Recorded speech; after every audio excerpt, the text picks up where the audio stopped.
So what we're going to do here is going to analyze gold first up with LiquiVision, the algorithm in a box here. Look, we're going to use everything. Well, not everything. We don't want to blind you with too much science. So we're going to use whatever we can here to analyze gold and see if we can't come up with something. There's already been a little nice trade on, but we're going to use LiquiVision and then a couple of other standard bits that are good to use with analyzing futures. All right, so we're going to start off with gold. So the first thing that we're going to do with gold is find out what's going on the higher time frame here for a little bit. And when I zoom out on gold, what I find, the patterns that repeat themselves in gold that the algorithms print is time and range. So the first thing I'm going to look at without doing too much with LiquiVision is I'm going to get a box here. I'm going to get a box here, I think. Where's my favorite drawing tools? So I'm going to get a box here and look at the last time that we consolidated, because you see that we're consolidating here big time on gold. And I feel like the high was setting kind of here. There was a pullback here, another high there, and I'm kind of feeling like this range here. We rallied up and then we punched a new high, and this is a high, but we've been ranging since here, and I'm looking at this being very similar to that. So I'm going to bring that box over and see if we are repeating something that has happened before. So we're certainly repeating the range. The range is almost identical in terms of price. The question is it going to be that long in terms of... so what should we say? If we take this spike here and a double top, this spike here, not a double top, there's a massive wick on that one. So if we took that as the starting point, and then we want the end point of where it broke out and really started going. So that's what we would be interested in. So now let's bring that over to the starting point. How close are we? So we would get an indication here that our starting point, I've really lost my favorites, haven't I? Where's my favorites gone? Would be, let's get them all back. Here, right? That would be somewhere that we would be interested in if we started to break one way or the other, that momentum can come back in on a timing basis and a price range basis. All right, so that's what I'm kind of looking at there. So this range could equal this range. Now, in terms of what I've got going on with LiquiVision, I'm looking for dark pools of liquidity. All right, so I'm looking for pools of liquidity that are not really... Sometimes they're not visible kind of ahead of time. But I'm going to take this low here and I'm going to take it to this high, for example, and see where it comes up. And you can see there that this is an area of liquidity sitting up at 296 that's effectively holding these lows at the moment. So we'll use that as well. And then if we take these latest ones, we'll see where we're coming in. So we haven't tapped into that area of liquidity yet up there either. So we are kind of trapped between two areas of liquidity that is not visible on level 2 right now. So let's get a little bit further into this then, what we've got going on with the 4 hour. If everybody else is looking at this and marking up kind of trend lines or stuff, I need to just refresh my chart a sec because I want to see if I can get my... deleted all drawings. Oh, there you go. Okay. So if we are looking at crude and we are looking to get an idea of what's going on, we've got our channels kind of going on around here. We've broken out upside of that channel. Now we're back into that channel and we're going to see what happens there. Okay, so that's what everybody else is kind of looking at, and you could have another one and say, right, well, there's now a low here and we've just kind of broken out and pushed that back into that one. That's why not really interested in the kind of normal analysis, and nor am I interested in kind of looking left and drawing a level from the left, not by just looking at the chart. Calculations and volume profiles I kind of am interested in, but ultimately it's the dark pools of liquidity where I want to get involved. So that's the 4 hour. The 4 hour, if you look at the weekly, let's look at the weekly, we are winding up, right? So we've had kind of a double top up here around the 2480 mark, double topped, and then now we've got 1, 2, 3, 4, 5 weeks. 1, 2, 3, 4, 5. We're in our 6th week here of sideways action. Nothing. We're just coiling up in this range here for something to happen. Now, if I'm looking at it on the weekly, what would I be looking at is I'd be taking the lows, or the very low if I can get it, whichever one it is, to the high, and that's what I'm looking for. This is 1, 2, 3 areas of liquidity specifically. I zone them up because a lot of the time it can punch straight into one of the levels, but other times the first area of liquidity will work, it will come off, the second area of liquidity will come in, it will come off, and then it will work the third area of liquidity. So see these as literally big liquidity providers. One's Deutsche, one's Goldman, one's JP Morgan, whichever, pick whatever you like, but it's like they're fighting for the best area of liquidity down here. But there's an influx of dark pool liquidity coming into those zones. All right. So that's what we're kind of looking for, and that's on the weekly. And I don't trade the weekly, but it's just giving me an idea. So if I was to bring this over now to this low and to this high, we didn't tap in to that dark pool as far as I'm concerned. Did we tap into it on this one? No, we did not tap into it at all on the weekly. And the weekly, we generally don't. When we see big trends on the weekly, we do see those pullbacks, but the pools of liquidity are in the lower time frames.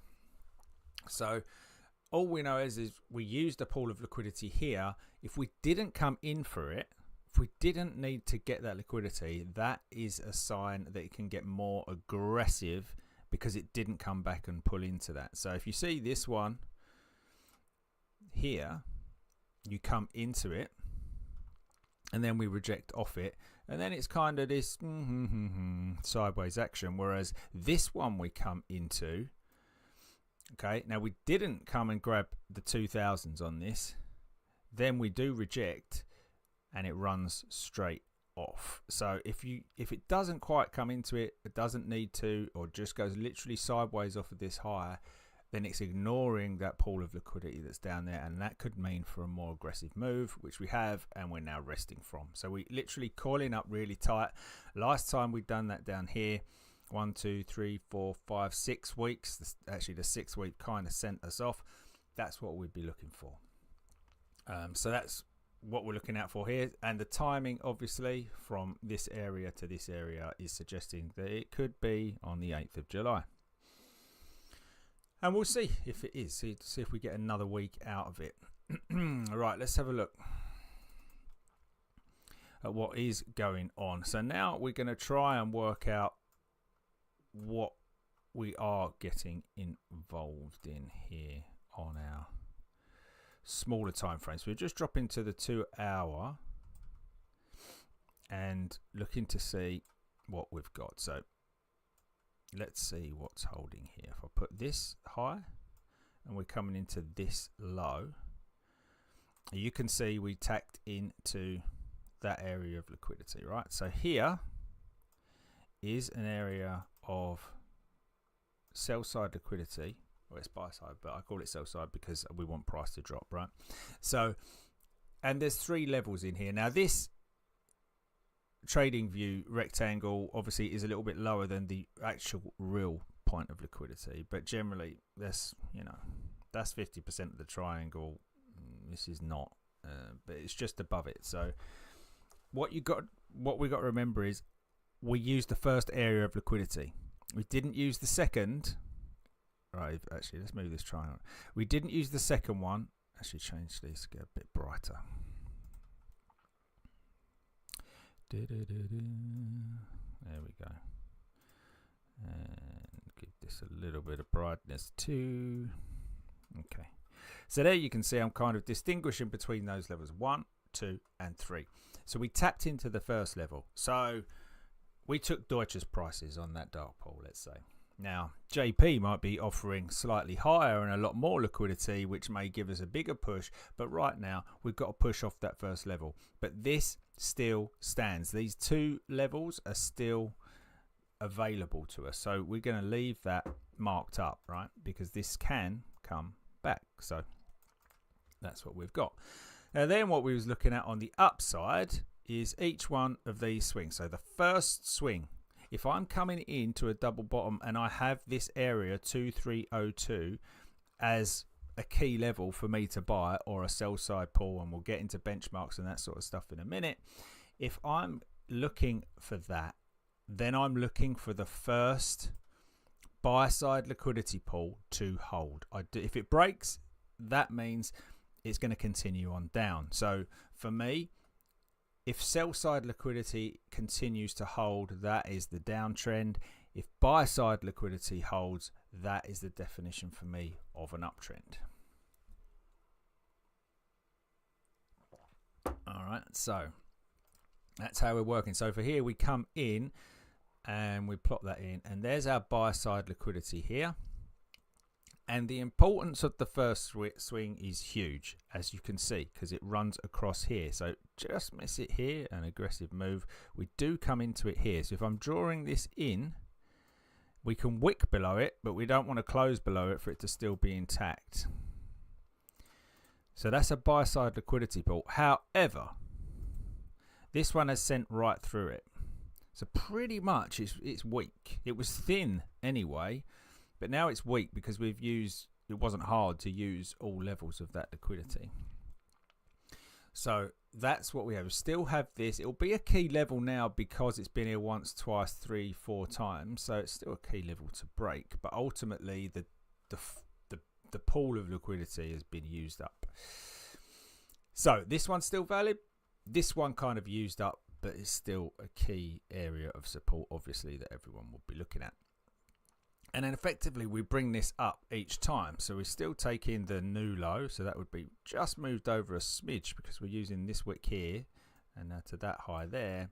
And you can see we tap into this now. And that was what held this one. It was like a 1-2 going on. And then we push up higher. So we take the next one. I mean, you can take this one as well. So everyone's kind of working out. So this one taps in, comes off, and then goes to this one.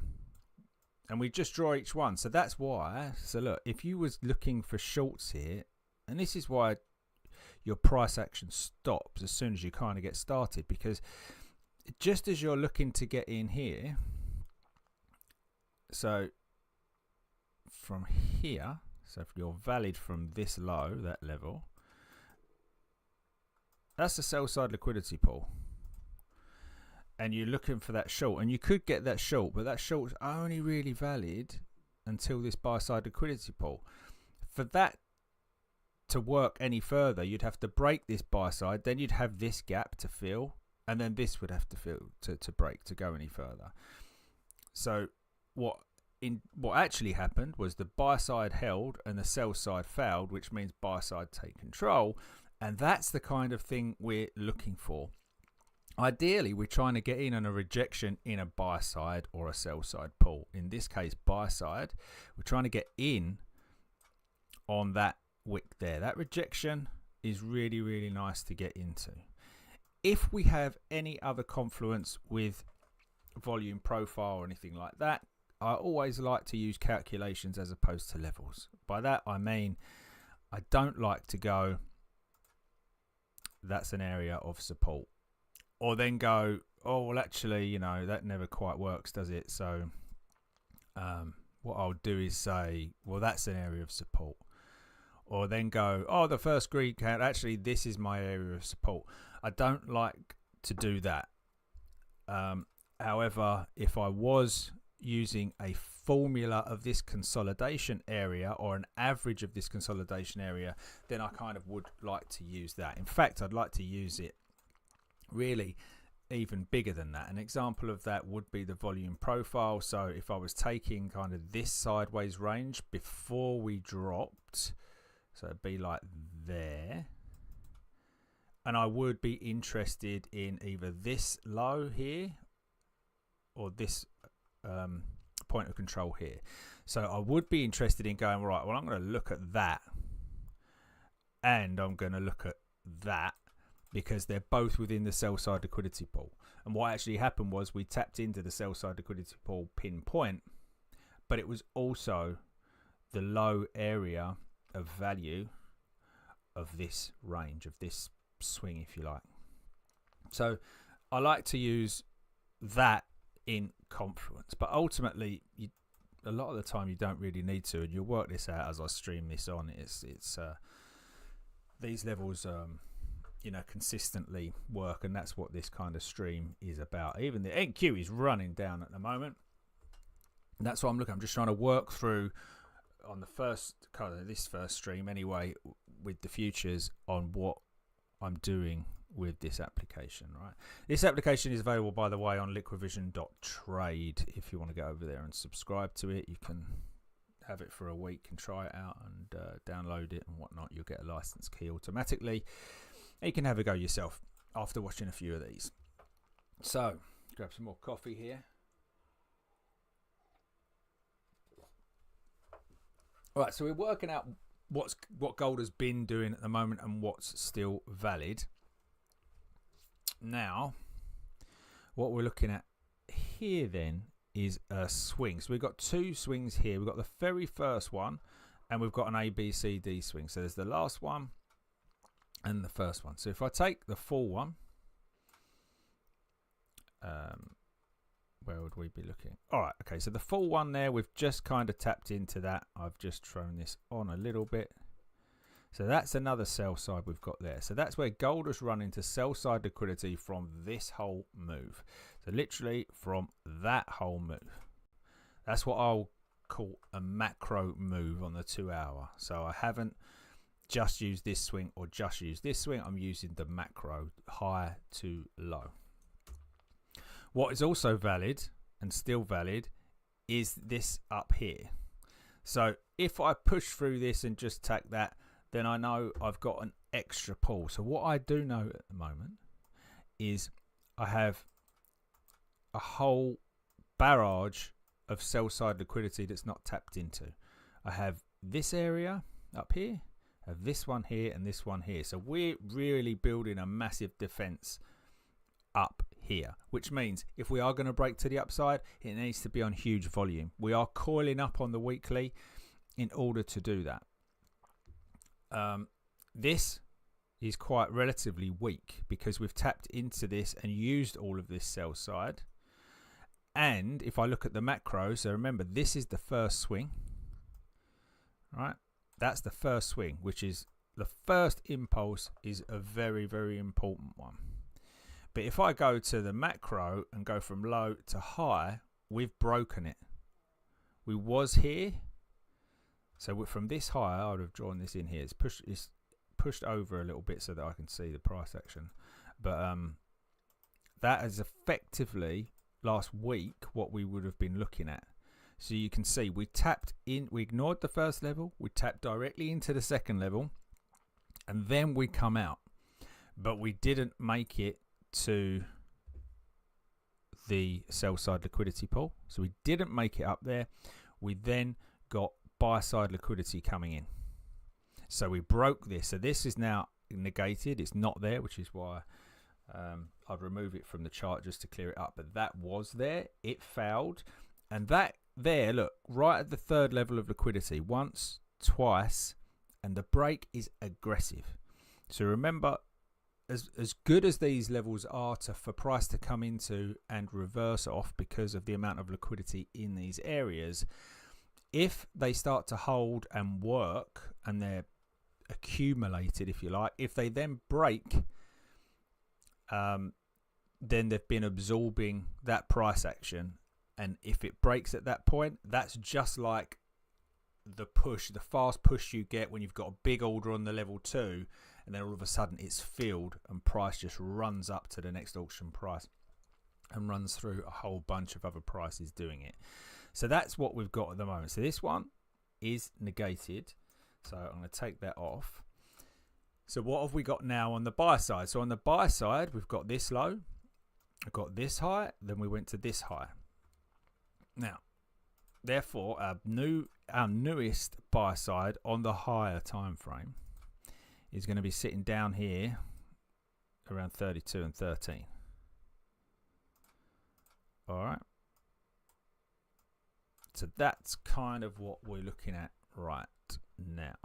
So we played off that on Friday, and we haven't made our way down to 2324 yet, which is this buy side liquidity. Now we can work this all the way down to 2313. If we break this at 2313, there's a high probability this could fail as well, because like I said, we've used it all up here and here.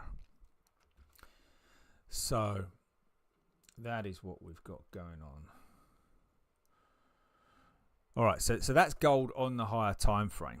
Now, what you will find so these are predictive levels, right? These are always on the move, these liquidity pools. As price moves higher, so does the liquidity. So if we started off from here, there'd be liquidity here. If we push up to here, the liquidity moves up. If we push up to here, the liquidity moves up. But also calculated on the most recent swing as well. So here, there's your push in to your liquidity. You can then move that to there and move that up, and there would be a liquidity here that fails, and boom, as it fails, that's your gap down to the next area of liquidity that you can take as a trade. And you'd be looking to get in these on the lower time frames.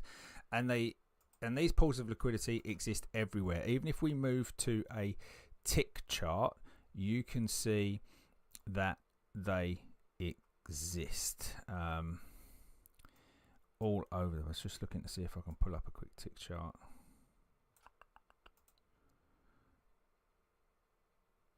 Time ticks, go for 100 ticks over the last few hours just to make the point.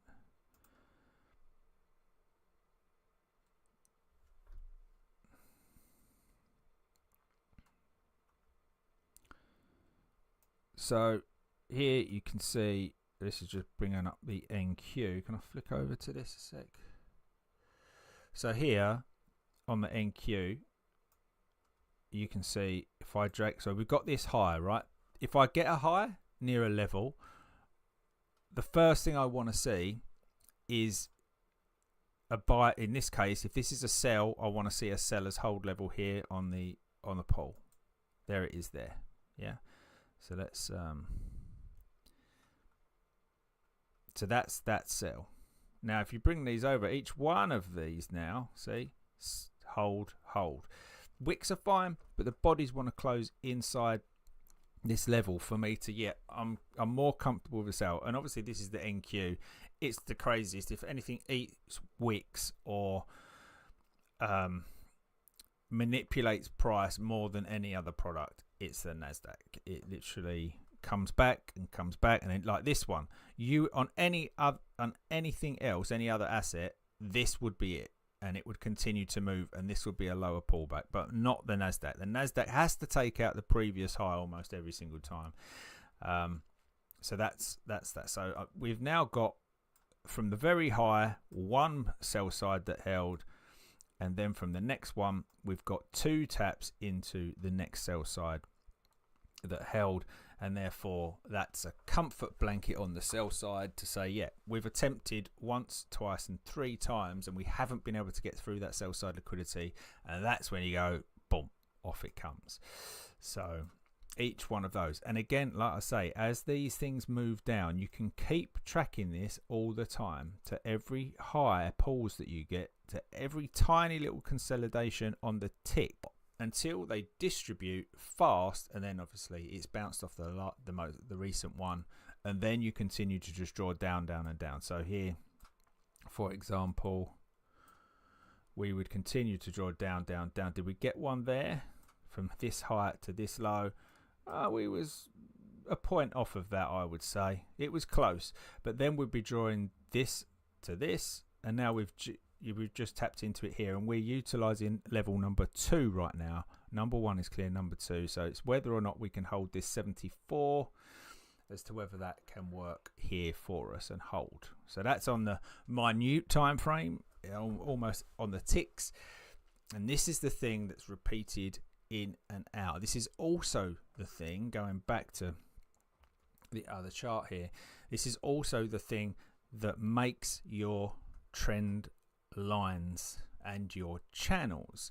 So for each of these, you would see that this area here was predicted from this high to this low, right? So from this point in time,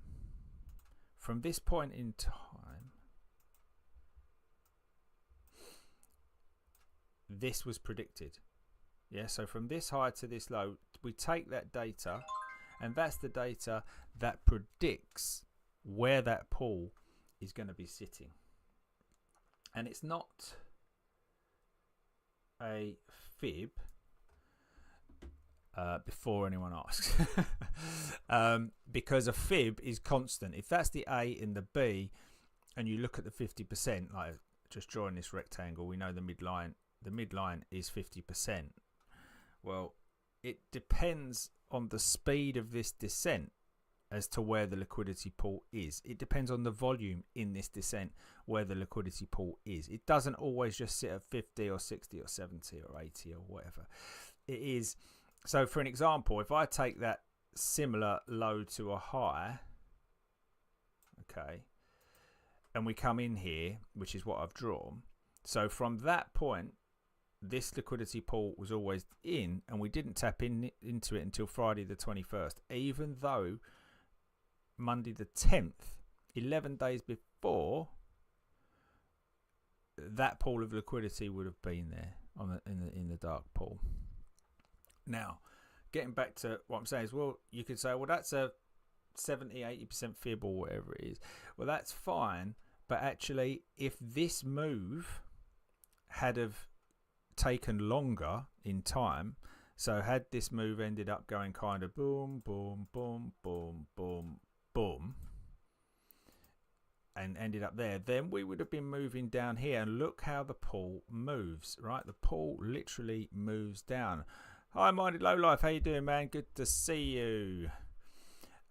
Yeah, so that pool actually moves down with it, so it no longer stays up there. So your pool is now down here at 64, where it was up there at 84. So it's not a fib, and it's very dynamic with price. So that's where we've got at the moment. One sec. On our gold trade. Now, on that basis, we've done a look at kind of everything else that gold has been doing, but this is what forms your. So the fact that we predicted this and we come in at that level, and the fact that this one come in and we know we didn't tap into this, it's still valid. But that's where these 2 points form your trend line, or the start of your channel, or whatever we want to call it, right? When you draw that to there.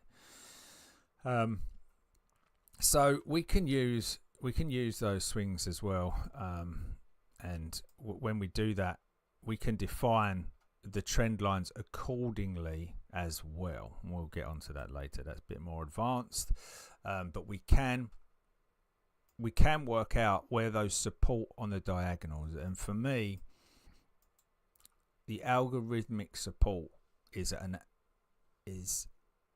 stronger at an angle than it is on a horizontal, because of the mathematical calculation and the dynamic.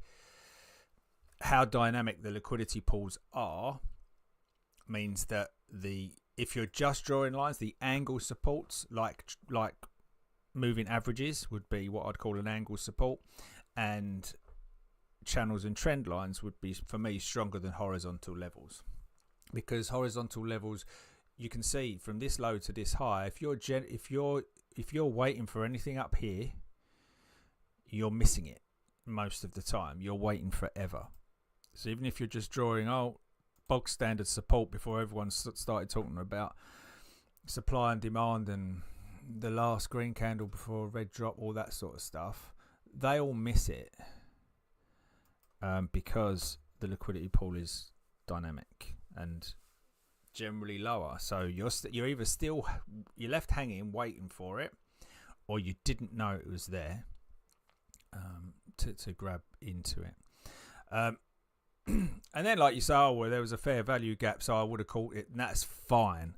Like, I believe that the fair value gap concept aligns more with a dark side liquidity pool than most other things. But like I said, the fair value gap is huge. Almost double or triple the size of the liquidity pool that it is, and obviously that is an absolute tap.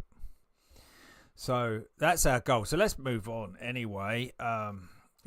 Let's just flick over to where we was, because we just looked at the NQ on this A to B down here and this sell side liquidity, and you can see the aggressive nature. Well, you can see NQ is always aggressive, coming off of that level. So for us, the downtrend continues because we've either ignored a sell side liquidity, which causes aggression. So if we took this first, so we know these ones hit. So we know the very first one we tapped into, the second one we used twice, boom, boom, and then the third one, as we're dragging it down, we just need to keep from because it's ignoring it, which means I don't need that liquidity. I have it once, twice, 3 times. I have that liquidity pool tapped into. I don't need it anymore. I'm going to distribute. The only thing you can do is follow it down with each one.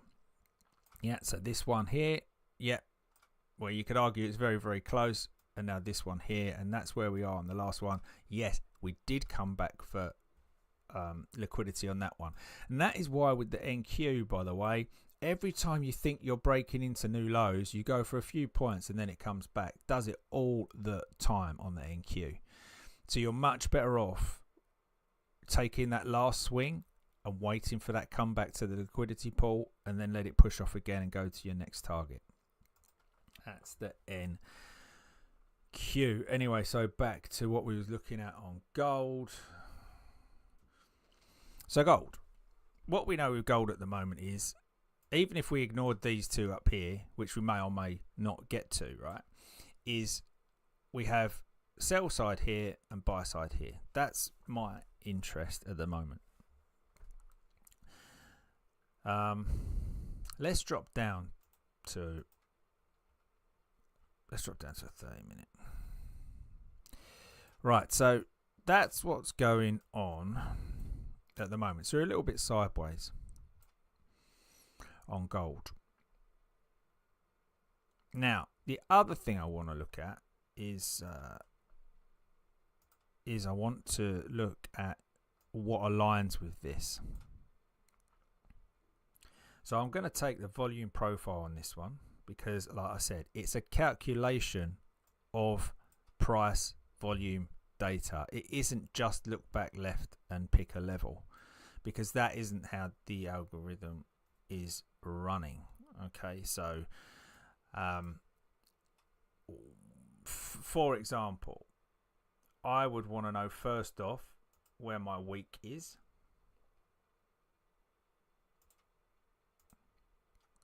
So here is my week. The week on the Globex session on gold runs from Sunday to Friday. So that's what I'd be interested in, is marking up the data from the Friday close, which was here, to the Friday close, which was here last Friday, and the Sunday open. That's what I'm interested in. And then I'm going to take this red line and I'm going to make my own red line, and I'm going to call that red line last week. And this would be the point of control of that. So point of control just meaning this is where most of the volume is, which means it went sideways there a lot. So when price runs up quickly or runs down quickly, that's not a lot of volume in terms of contracts. That's sparse contracts. Therefore, there's gaps. there's gaps in the prices that people are offering, so it jumps down because there isn't anything there. Price that's, you know, balanced and just operating there, that's what builds out the point of control. That's where the volume operates. And the other two that I'd be looking at would be the value areas. So I'd have one here at the top. That's not the text I want to change. There'd be one there, and there'd be one at the bottom. So that's what I would be interested in, is those two there today. Now today is Monday, so I'll take that off now. And if you look at what we've got going on between our liquidity pools, and we will drop down to see if we can't get anything off this, is we'll look at that and say, right, the area of value to the high side was tapped into and rejected. You could have targeted that point of control where we used it either side, and then this morning in Tokyo we used it, and just coming into London, a little bit early for London, but Europe, we used it as well. So the question is, are we going to go from our point of control down to the sell side pool, or use the low area of value from the previous week? The other thing I like to look at is the New York close. So for this, I would drop down to a kind of 15 minute, and I want to know where the close price was. And for the close price, I'm going to bring that in here. And New York, so you'll hear me speak of benchmarks, and that's another. So these are benchmarks here. If I choose this, let's make them yellow, so we can distinguish between the pools, right? So these are going to be benchmarks. I'll explain to you about these levels in a moment. But if you go back and look, prices are benchmarked. There, you know, a number of banks were fined for benchmarking price, manipulating benchmarking price, and benchmarks can be calculated and they can be fixed. So for me, a fixed benchmark would be an opening price or a closing price of a session. I like to use New York as a close, and I'd want that close price. If I'm using that middle there, let's change that middle line to white so we can see it a bit better. So the actual closing price was like 23333. So that's where I put my white line, and then just whatever. If it's a tiny range, if it was a huge range after that in post market, I wouldn't take it. But if it's giving me a little range, I will take it, and I would give it my New York color. So I know that is my New York close. Okay, so I want to put that as my most recent New York close. Now a New York close can be used 48 hours later. But that's what I'm bringing in, is a New York close. So what can we see now is last week's control area of the whole week, Sunday through Friday, is very close to the New York close on Friday. And Tokyo could have run off and come for it, and it didn't. And it's kind of manipulating it now, and actually looks like it's falling out of it right now. So it's been using it, it's fell out of it once, come back. So what we're looking at here, or what I would be looking at, is regardless of this information, this is good information in terms of what other good, I don't want to say, what institutions or other good traders are looking at. Like, this is what's created. If people talk about an algorithm, this is what feeds into it. It's that volume data. It's not a candle per se when you look left. So what I'd be looking at here on the smaller time frame is what is going on in Tokyo, for example. So in Tokyo, I want to know, did it hold its buy side liquidity pool? And the answer is yes. Tokyo held its buy side liquidity pool on Friday. And then you can see that coming into London, it didn't tag this level. It didn't use its first swings buy side pull. Well, it did, didn't it? But it's here and wasn't used until later, right? So it wasn't used for this push. They didn't need it. This one was enough. And then they've pushed up, and now they've used it once, twice, 3, 4, 5, 6. See what I mean about them? Work these being 3 individual levels, 1, 2, and 3. Use the first one. Use the first one again. This one pushed down into the second one, and then when we went for the third one, we pushed all the way down and come back, but that wasn't enough, so now we failed it. So that's quite bearish that we failed this swings liquidity pool. Now, if we was looking at trading on Friday, we would have brought this up because we know that the liquidity pools are dynamic, and we'd have gone from A low to B high, and we're looking for a trade. Here's a 15-minute flip, and you can get on that and take it to the next high. Where are we going to? Well, we have the value area high of the week. That was there. That would have been around there given all the previous Sunday to Thursday data anyway. But what we would use is the benchmark tool, and we would look for that as a target, the top of that, just as the bottom of that has been used this morning. This I call a manipulation zone, because if you're trading in it, it's quite tough to get. It's not a trend until you break out of this manipulation zone. I call it manipulation because that's what it feels like, but actually it's accumulation, and it's still difficult if you're in a trade in that zone.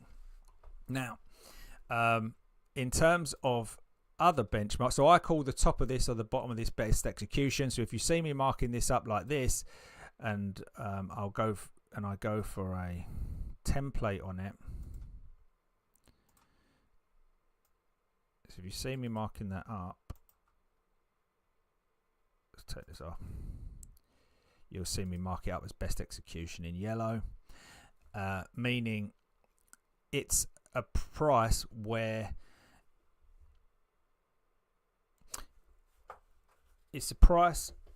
orders will be executed at best execution given the previous price. So if you are a banker taking orders from your clients and your current price is sitting around here, right?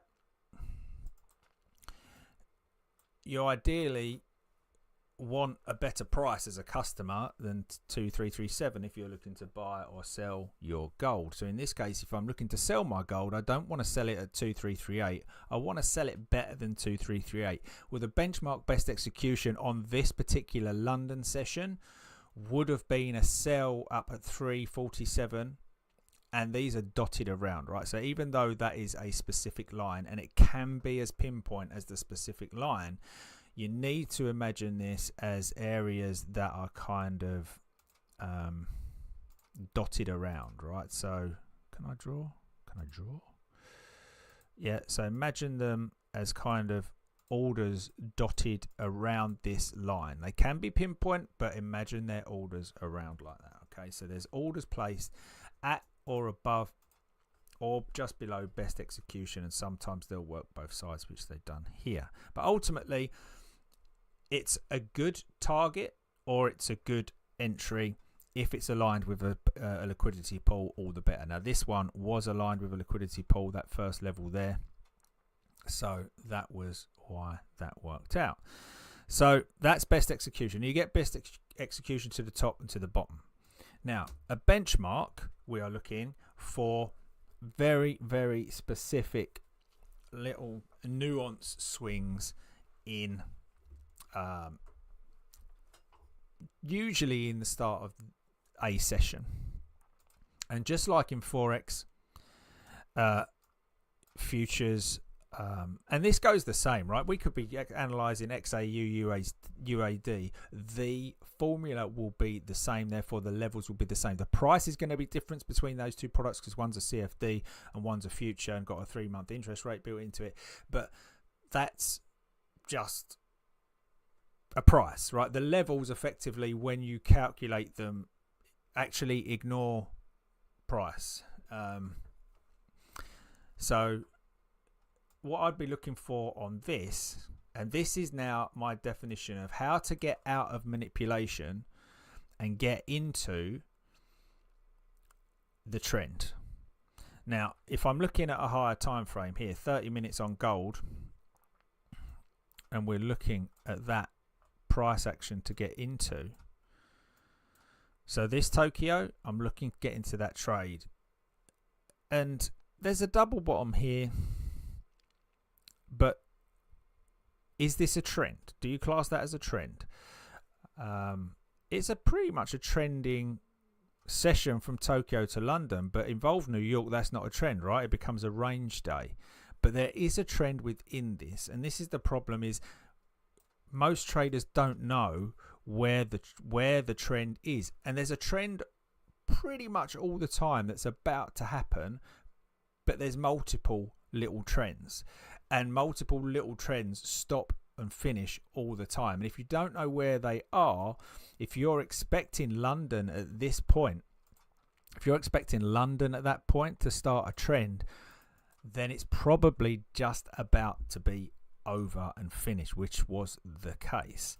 So if you're looking for London to continue in and New York to continue in, then that's not it. Why? One, because you've got a sell side liquidity pool that you just ever so nearly tapped into. In fact, that just might be me drawing it a little bit off skew, but that was so close. I know it's there.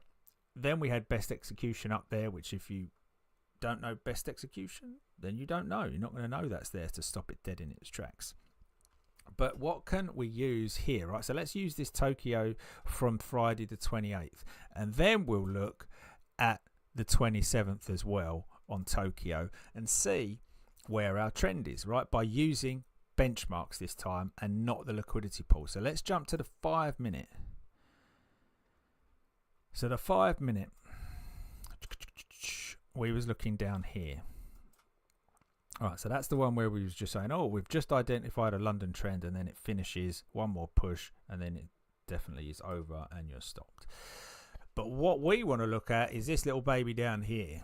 All right, this little area of price action here is going to dictate two things. Probably best execution prices in Tokyo, and probably London's high in this case. And it can work both ways. The algorithm has to work both ways because of buy and sell orders. If the algorithm only worked one way, it wouldn't. If the algorithm only worked one way, it would be a buy program. And if it only worked one way, it would be a sell program. But there isn't. There's buy programs and sell programs, so it has to work both ways. And it doesn't really work differently in both ways. The formulas are the same. So if we take, don't want to move those about because they're good levels. So if I want to take this low here, I'm not that fussed with wicks, and it's like when you draw a trend line. Do you draw a trend line using the wicks or the bodies? It's everyone's got their own opinion on it. Sometimes I just use the middle of the wick, but mostly I'm going to go to wicks on the bottom or the top if I'm drawing to the downside. But in this case, a wick on the bottom and a close on the top, right? So just thereabouts I would be looking at. If this was a little bit more messy and I had a couple of wicks in here and there's a wick below, I'd go to the middle. Right, simple. That's what I do. But generally, I'm going to go to the wick low, to the high of this. And I'm expecting an area that I don't want to get involved in, and I'm expecting an area of best execution. So here we go. Right, so that would be my best execution markup, right? So if Tokyo have orders, sellers, clients that want to sell, they're not going to sell down here at 2331. They are going to sell up here around 2336.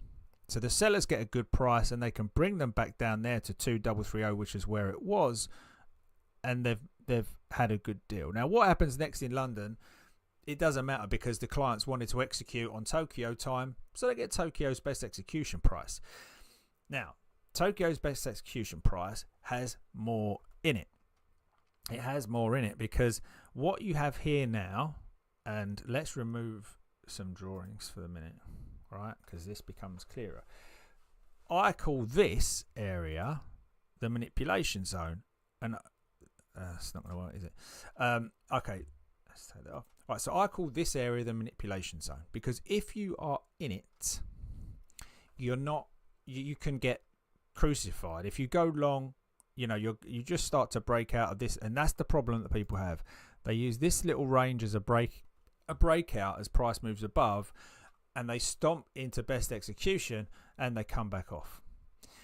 Now, if you've got the buy side liquidity pool, you can add that in your chart and you can utilize this off the first swing. So first swing, tap into it, pushes the best execution, you come down to it. The fact that this holds means that you're not going to get best execution to the buy side for Tokyo.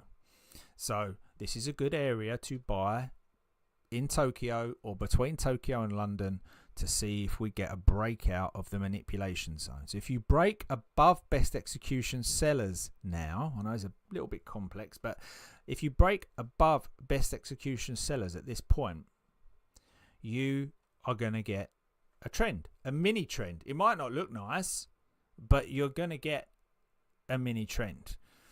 And that mini trend is going to go to a benchmark, and this up here is the benchmark. There's two benchmarks depending on what kind of asset you're trading or how volatile the market is. So there's benchmark 1 and benchmark 2, but ultimately what we're looking for here is to take the meat of the move. This is perfection, and you can get perfection when you combine best execution with the first pullback to a buy side liquidity pool. You don't always get it. Sometimes we just bust and break. But if you do get it, that's the best risk reward. It's a perfect trade, that one. And you can almost run that to the benchmark, which will probably be the London high or the New York high, depending on time of day. But what we do want to know is, have we drawn this right? Have we drawn it correctly? The fact that best execution was acknowledged, yes. The fact that we come down to a buy side pull and it was acknowledged, yes, we've drawn it correctly. These are profit targets. This is where the algorithm will reduce some liquidity at these levels. You can see it as profit taking, if you like. So people that have been buying down here will sell some up here, and that's what causes it, but it will be at this first level. You will then have a second level of, let's just call it profit taking or target, and you know, so if you are buying at this point here, then beautiful, you've had a lovely trade to target 1. That's all you really need. If you're holding through this, then great, you can go to profit target 2. But then each side, you're going to come down to buy side liquidity, which I will draw in a sec. In fact, let's see if we can't draw it in now. Let's grab. I'll bring another one over. Let's get another LiquiVision up here. Right.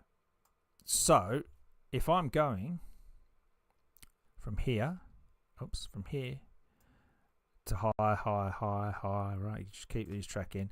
We haven't tapped into it, right? We used it here, but we was aggressive on this run because we'd just broken out of best execution or manipulation zone. So we didn't quite come back and tack back into this again because we didn't need to. So that suggests we're going to get a further push to a benchmark up here. But we don't leave it there as, oh, we just missed. We chase it up, right? We want to chase it up to the next obvious low, and we will use this one, this low. We'll track it up here. See, look at that high. We held that buy side pull there. We held that buy side pull there. And then even if we tracked it up again and we used that one, we held it there on level 2. Or if we were using this low, we were holding it, or we just tapped in below it, right? So we just tapped in below that, but then straight above, and then you get the aggression through profit target 2 up into the benchmark. And there's 2 benchmarks, right? So there's 2 benchmarks. So 2 benchmarks because this is where the accumulation then starts to the downside.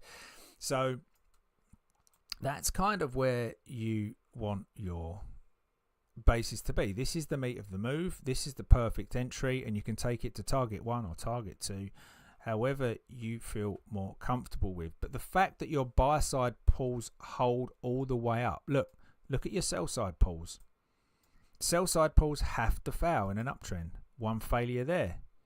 You come up here, and this is why you're getting that. Yeah, so it fails again there. Every little micro swing, the sell side is failing. So don't sell. Do not sell.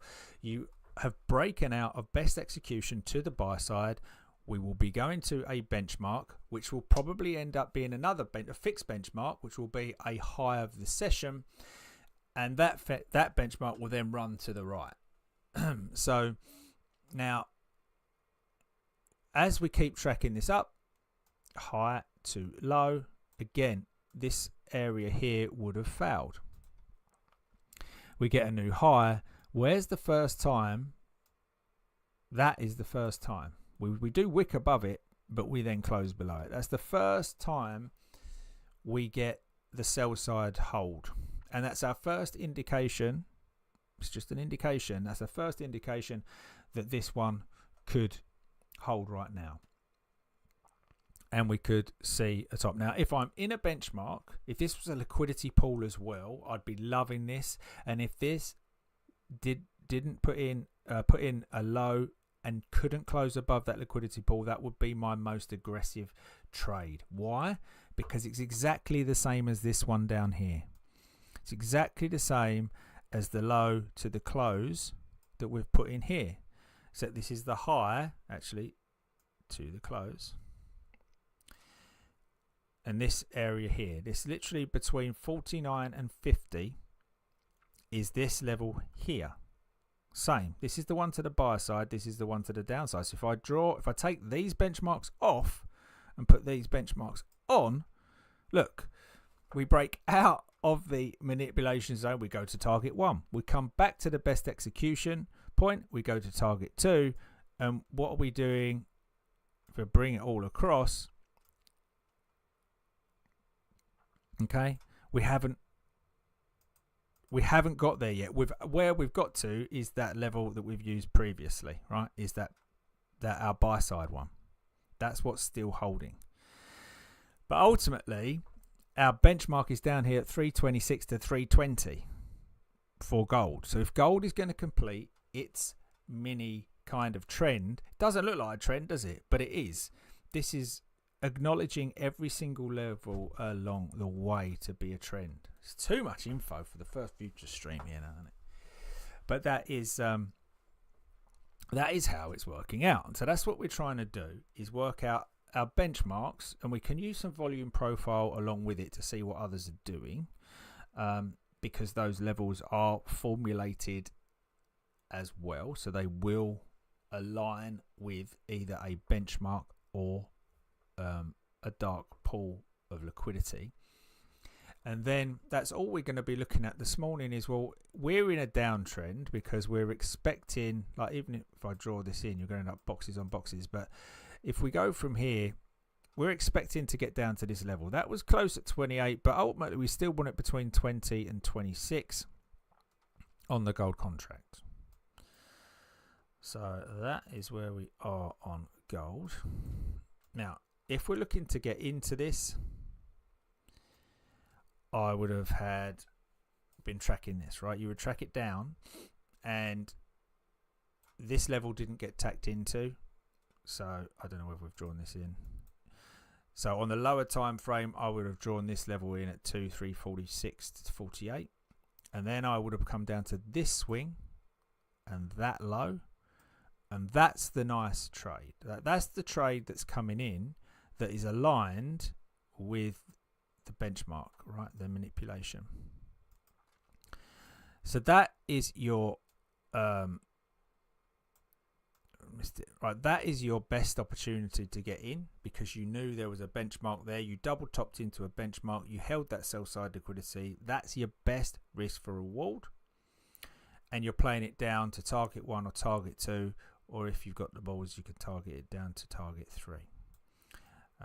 Now, here we're looking at sell side liquidity pools from this A to this B, and that's how you get in if you miss the first trade. That's how you're getting in if you miss the first trade. Where's our close? So there you're saying, do I hold, do I hold? And once, twice, three times, all that liquidity is used, and then it continues down to its benchmark. So here on the redraw, which is obviously slightly different, we've tacked into benchmark. We've still got 22 down here.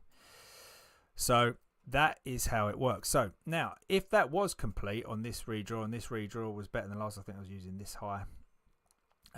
But if that is the redraw that is correct, you can see they're holding. Every single level is holding. This one was worked a bit. But that's where your best execution starts to come in.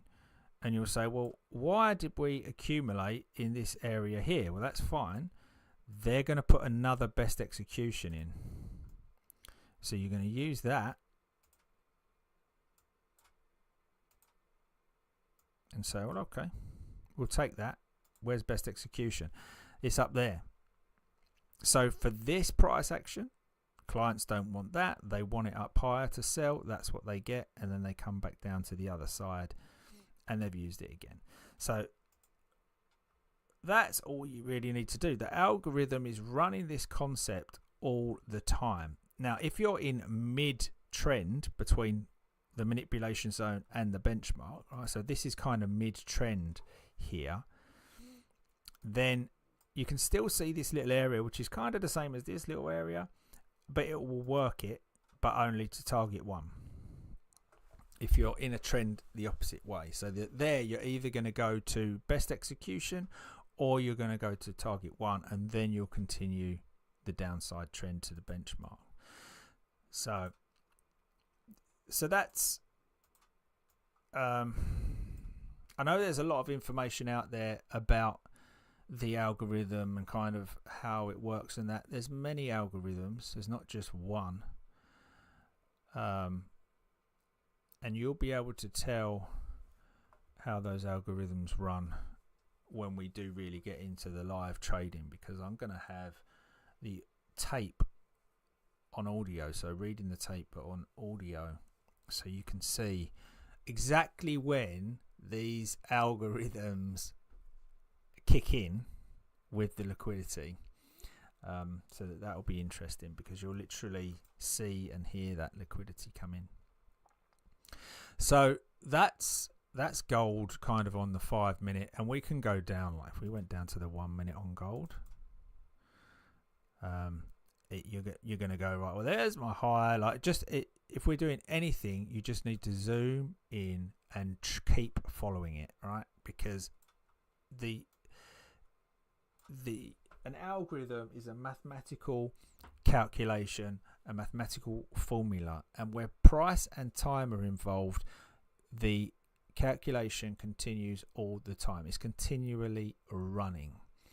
So it isn't just, I don't know what you'd want to call this, but we should tap.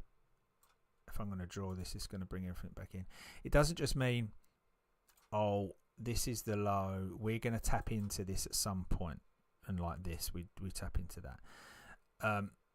That, as much as that may be there for a different reason, it isn't just because price reversed here.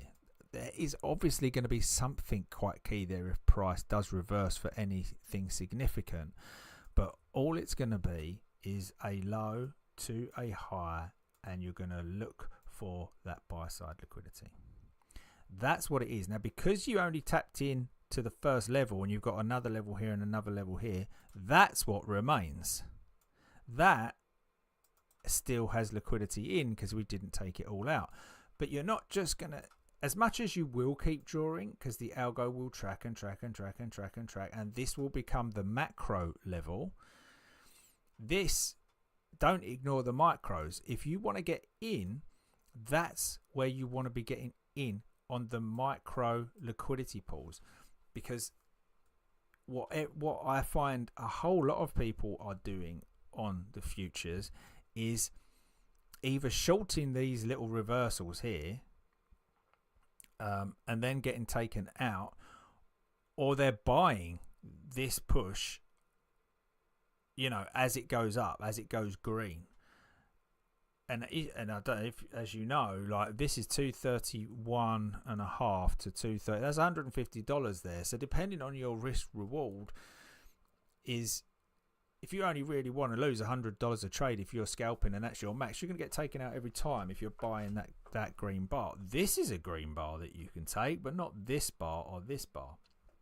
That's the green bar that's going to get you a nice little push. And each time you can try and grab that little push, that little red to green, or anticipate the red. And if you come down into this second level here, you can definitely anticipate the red until the point that we don't take one. And that's when you're going to expect the more aggressive push to the upside. And you could argue that this is it. There's a whole point off of this level and you get a run that pretty much doesn't stop. But still, I would be tracking that up if I'd missed it. And still, that's a definite no. But it is used here, here, and here. So then now you are on the macro, right? So this is our most recent. This is where we are now. And that is the last push from 6:30 my time. So from 1:30 a.m. that push dictated this buy side liquidity pool, but this is also valid down here, and that's what you tapped into there once, twice, 3 times. Now on the 1 minute, you have to kind of work out exactly where you are. So on this 1 minute, you'd come in here on the low, you're coming in there. That's your perfect entry. There's your buy side. There's your benchmark that we tapped into. Level 1, level 2, level 3. That's it. That's your trade. And then out. Finished. If you do want to play to the downside, then you can take that and you have to get really good at finding those little swings. Now on a tick chart, this is going to be obvious because it's this one. If I can just grab it.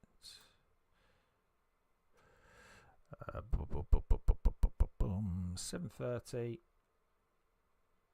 Oh, I'm looking at 15 minutes. I wonder why I couldn't see over here. Right, I'll flick to this in a sec. So let's go time.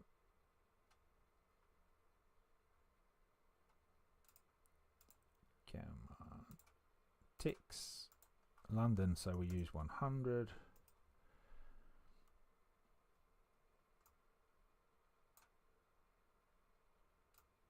So to see this high, I would draw it to this low. Okay, that's where I would draw the next benchmark from. Now we didn't get the tap in here. We didn't get a perfect pullback entry. It just started to run, but that's what I would use.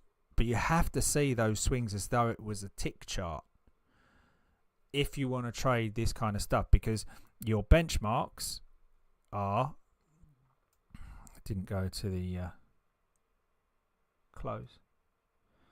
Your benchmark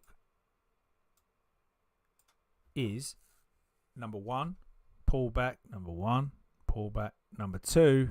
Now 2 is being used and we have an alignment here. So we've just tapped into that benchmark and now we've gone to this sell side pull, right? I can tell you that's a sell side pull. The actual benchmark finish is 2331, but as we bring these down, you're tracking them down each way. And you'll see that that swing there, which is this entry here, yeah, nice, nice, nice, and potentially going to do it again, is giving you your best execution level, and you've got a buy side liquidity down here that it just pushed into. And again, this one here, you catch that one there, and it takes you to best execution as your target. And that's what happens over and over and over again. So here now, you're bringing it down to the actual lows, and you've just tapped in and used all that liquidity. So all the liquidity is used, which means it can push and go double top here, or we can use it and complete that benchmark with a little bit lower down at 330, which is the bottom of the buy side pull. So that is what is going on at the moment with gold. So that's where we are. So if we take those sessions off now, that's what I would be looking at. How many times do I want a session on there? Take that one off. Using this one. So we'll take that off. Right, so that's kind of what we're looking at. If we bring it up now, is you've gone down to the 1 minute and you've been getting involved in some of these levels, and we've been drawing them in here. So you can see that this morning we've been doing nothing but sideways. And those levels we have are last week's POC, which I think is this low. So the high to the low here. Yeah. And that was our 15-minute level.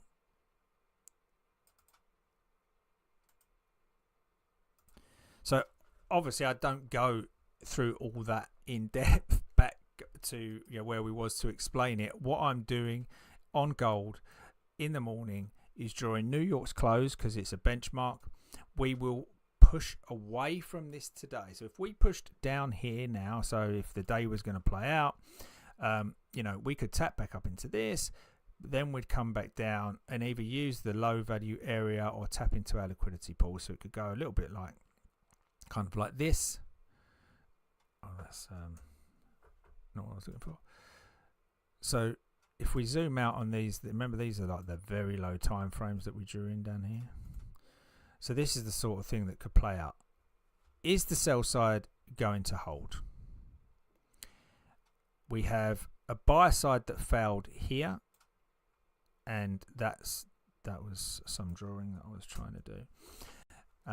So what we could have now, and which is why we're not getting involved right now, because this is just working an area, right? This is working that range here, and you can see we tapped into best execution on the buy side, and we could still tap into 2342 on the sell side. It could wick into and above the sell side liquidity pool, and we could take out what that's sitting at 40. That's almost sitting at 41 with best execution at 42. There's a point in it up there. So I'd rather come from this buy side pool up to this sell side pool and look for a sell here, or if we close above, then I'm looking for that push further into the higher time frame, the macro liquidity pool. And if you don't want to get involved in these, right, you don't have to. If you're not looking for those 20-point scalps, you're looking for the bigger day, then you jump up on the higher time frame and you look for these ones, right? So here's a nice trade. That is 24 to 40. So it's $1,500 on one contract there. If you're selling this, there's $1,800 on that contract. This is what accumulation, this is what to look out for. This can do two things. You've used all of the liquidity. It's essentially gone at that point, but it's being accrued. Look at the best execution. Take that swing, that first little bit, watch where this comes in. Look, boom, boom, and then we run off to a benchmark, right? That's how it plays out. So that's why when these levels fail, you close above, you come back. That's a beautiful buy opportunity to catch in that momentum because there's a reason it fails. So they're good for the both. Don't just go, oh, look, that one failed. It doesn't matter that it failed. The failure is the opportunity in this case. But if you're aware of what can happen, this is why if you wait for the manipulation to break, right, you wouldn't have got into a sell trade here, right? You've got a sell side liquidity pool. If you're waiting for the conservative break of the manipulation zone, which I said we normally draw in yellow, right, you never got into a sell side trade. You would have got into the buy side because we broke above, and then you come down to the sell side liquidity pool. Look, boom, boom, boom.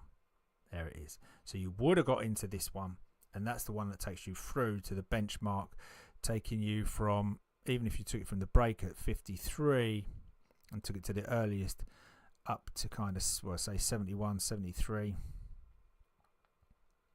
2,000 on one contract there, $2,000 on one contract.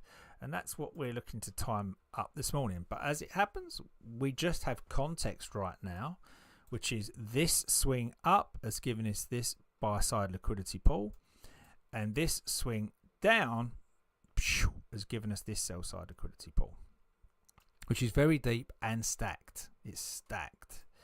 So let's see if that gives us a huge move to the upside, because at some point, like I said, the daily is going to break out, or not, basically, right? So or this is going to hold because this is stacking it so strong that it's going to push us down to the downside, or we're just going to sideways like we have for the last 3-4 weeks. But that's it. We would expect one of these to break. If it doesn't break in London, we're expecting New York, or we're just expecting New York to hit the edges of these ranges and come down to the edges of these ranges and then close in the middle again. We have the point, like literally the value area high and the value area low, and the point is of the whole week last week is 20 points on gold. 20 points. That's nothing for the whole week's range. So yeah, we just got to bear that in mind. And right now on the Monday Open, we haven't been able to break out to it. The trade of the morning would have been the short of best execution, aligned with the value area high, which on the smaller time frames would have been that beautiful little pattern there. And again, depending how you wanted to take that aggressively, we're taking this as our security blanket, this red pool up here, and taking it from the high to the close is low, and you're going this green to red, and you're shorting green to red, and that is your trade down to the POC.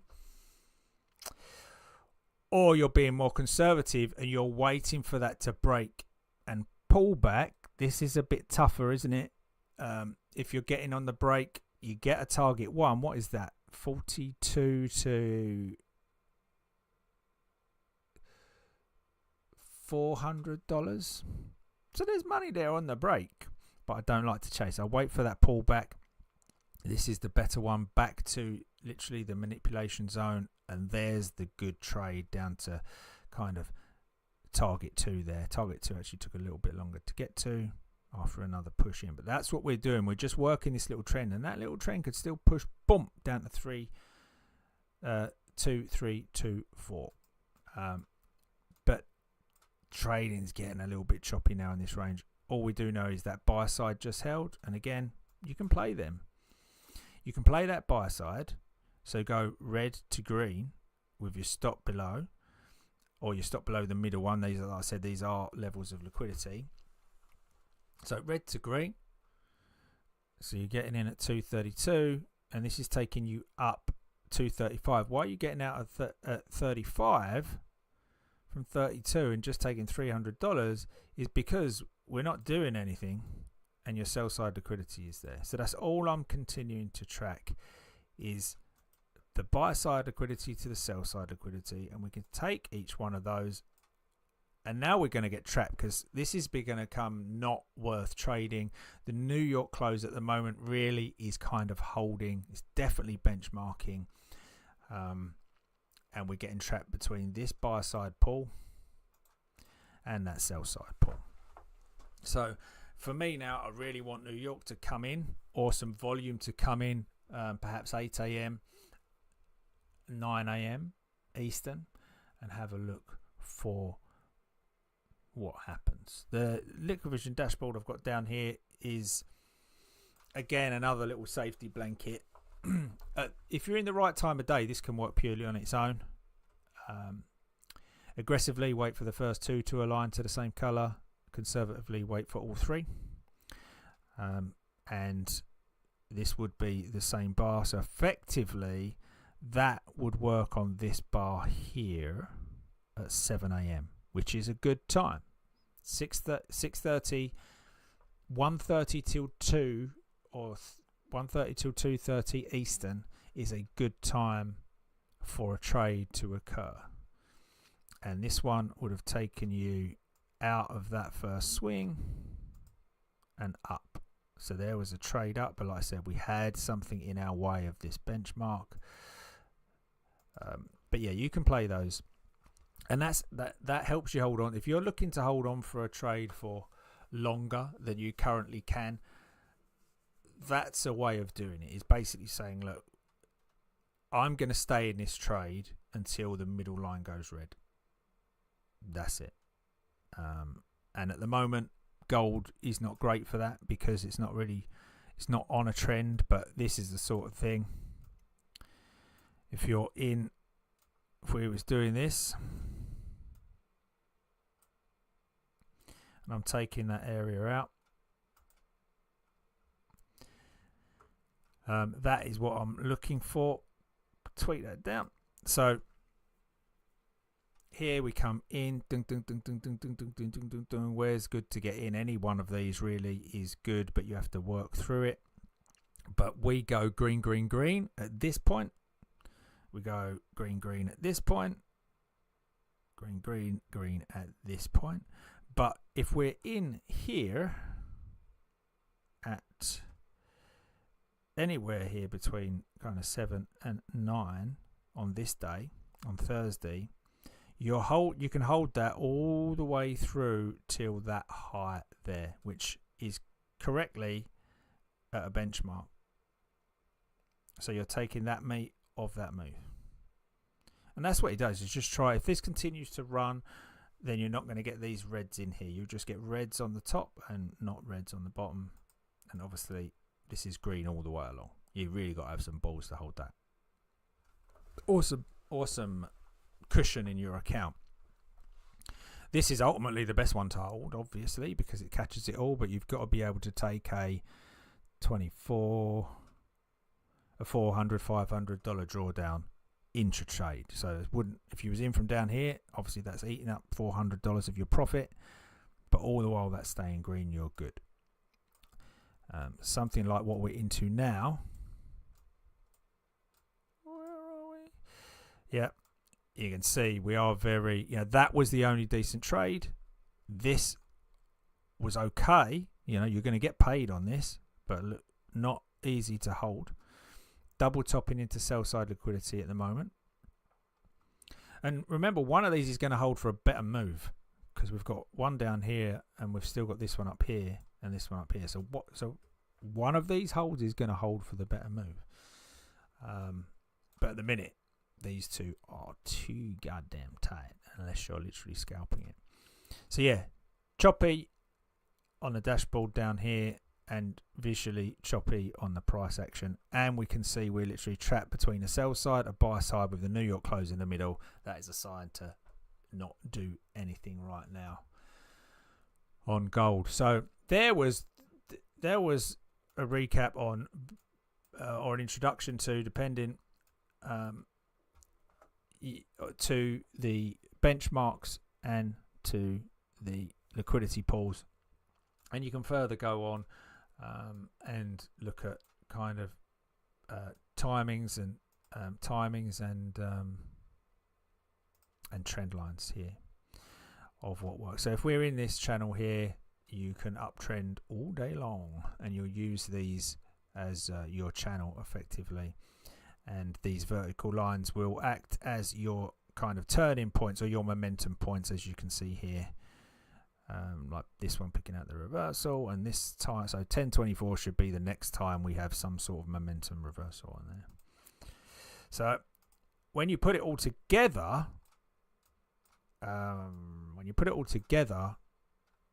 using benchmarks, let's just bring it in. Using benchmarks, timing, the channels, the predictive channels, your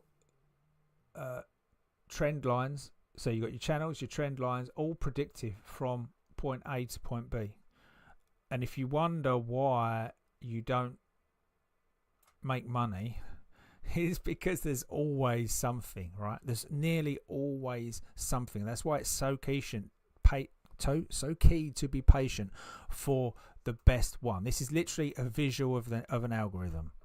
That's what an algorithm looks like, if you can see it. So yeah, for the minute, it's good enough to know where. See, we're coming off that. So if we look onto a 1 minute into this sell side liquidity pool, what's happening? Look at that. So we're looking into that sell side liquidity pool. So we pushed into it. We almost, well, you're going to call that a tap of the third. So I had the first, the second, and almost the third. But how are we going to get into that trade? Well, what do we want to see? Ideally, we want to see a push away from it, and then we draw in that sell side, and that's our comfort blanket. We have a sell side liquidity pool in a sell side liquidity pool to act as our comfort blanket, and that's the sell there. Literally red to green, take out the low, and see where we go. Where will we be targeting here? Look, that I'd go closes. Best execution is down here at 32. So we still might not make it back into this buy side pool. Why? Let's put that in. There's best execution, right, for this swing. So for this point in time in London, for clients that want to buy, there's a best execution price sitting down here. You may see some of it on the dome, on the level 2. You may not, and it could be hidden in the liquidity pools. But what we do know is from this low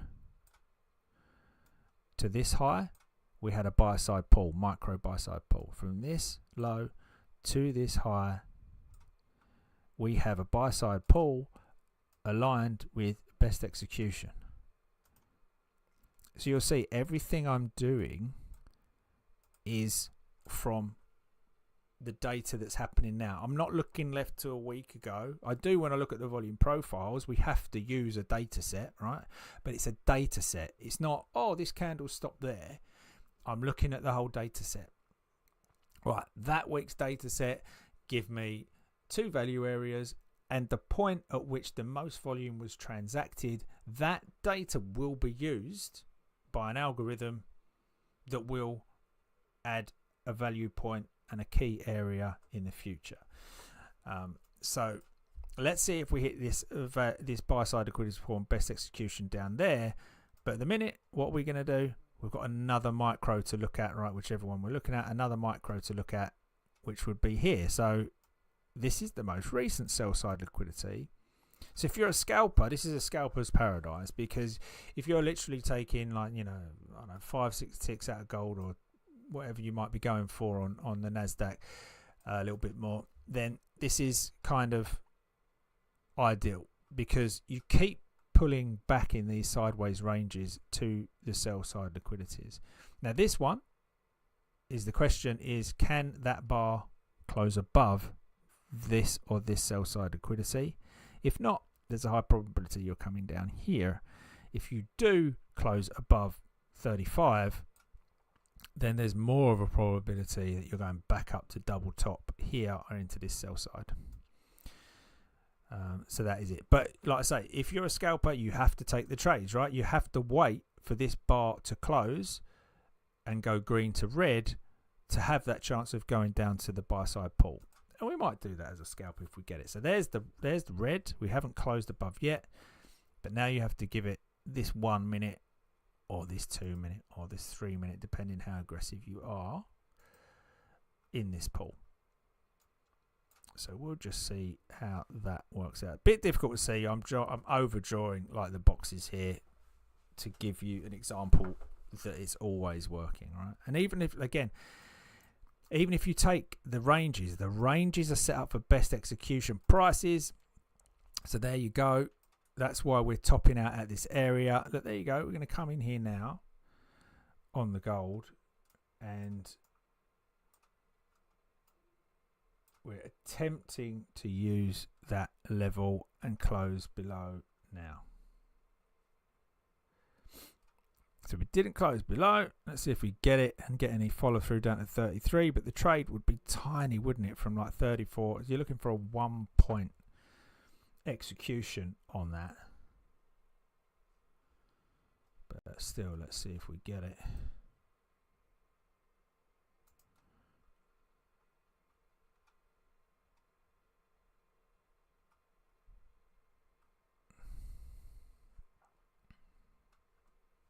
Nothing coming off there. We'll take a look at the NQ and that at the moment. It's all good. Yeah, obviously I do use VWAP because VWAP is a benchmark in itself. And if you was using nothing else other than VWAP, you can see that you double tapped into the bottoms here, and we haven't met the highs yet. So literally, this is aligned as well. And VWAP can be used as a best execution. If you go and Google best execution agreement, you'll find out, if you read it, that VWAP is used as a best execution benchmark. So, but it's not always the one that's completely visible to you. Like I said, it's sometimes the things that people aren't looking at that give you the best opportunities. But at the moment, this is like literally working this sell side liquidity pool in its whole, the macro and the micro. So all of these are micro actually, because the macro ones are sitting there, and even then you've got a huge macro sitting up there. So we're just trying to work out what's going on. And when we get this tight, this is like, yes, nothing is going on. I want for this one to break, or this one to break, ideally this one to break at 230, for me to get a direction on the day for a decent trade. At the minute, the only decent trade was coming at 645, 145 this morning. That was the nice trade. This is not nice to sit through. All right, let's take a break, and then we'll come back and look at something else, or perhaps take a look at the NQ if you like the NQ, and see where we go from there. Currently looking at you on the stock front, RVSM, PRST and PRPL seem to be the front runners this morning. We can take a look at that as you like, but let me know. But for the moment, I am going to go grab a coffee, and I will be right back with you in 5.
All right. Okay, so we didn't get to best execution on this swing, and our first indication was we broke through this sell side, and then this little sell side, and you know, all of which are like super micro. You wouldn't be really getting involved in, but the question is, do we now get our push up to the either the point of control, the sell side pull, or further off of this little bounce here? So if we was looking at it, went up there, down there, we've got our buy side liquidity pool sitting down there, which we've just tapped into. Let's draw that a little bit more. Okay, so just tapped into that buy side. So there's a buy trade here, and your target would have been there, like I said, but we didn't quite get the buy side here, and it's carried on. So are we doing another benchmark is the question. And if we did, it would go further into that liquidity pool, right? Yeah, it would hit basically level 2 or just above that liquidity pool. So look, level 1 hit. That was the sell side liquidity pool as well, the very top of it. Come back down, and then off potentially to level 2, and then the benchmark. So that's how GC is playing out. But like I said, at the moment, I'm happier to have the better trade sitting up here as a short, or breaking here to go long to get up to these levels here. That's the better trade for me. That's what I'm waiting for. It looks like we'll wait for a little bit of time. That was the trade there this morning, as we said. What should we look at? NQ. What's the time? 5 a.m. We got any? My scanner's open or not?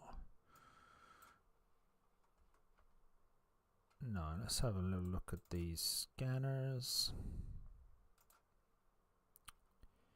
This should be my CO.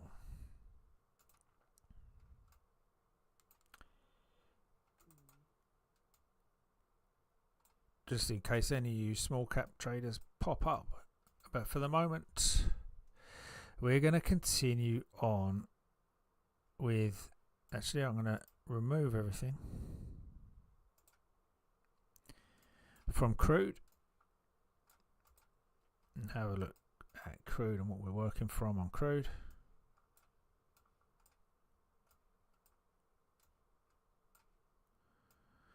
So crude,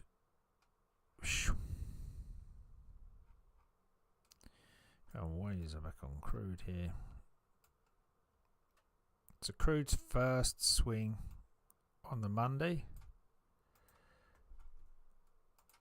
So that's what held there. It's been used up. So it's not really relative to what's going on, but that is where it was. That brings us down to this guy here. We didn't make it down to 40. So they're huge weekly levels. And just looking at the most recent weekly bars, we've got a little trend going on, haven't we?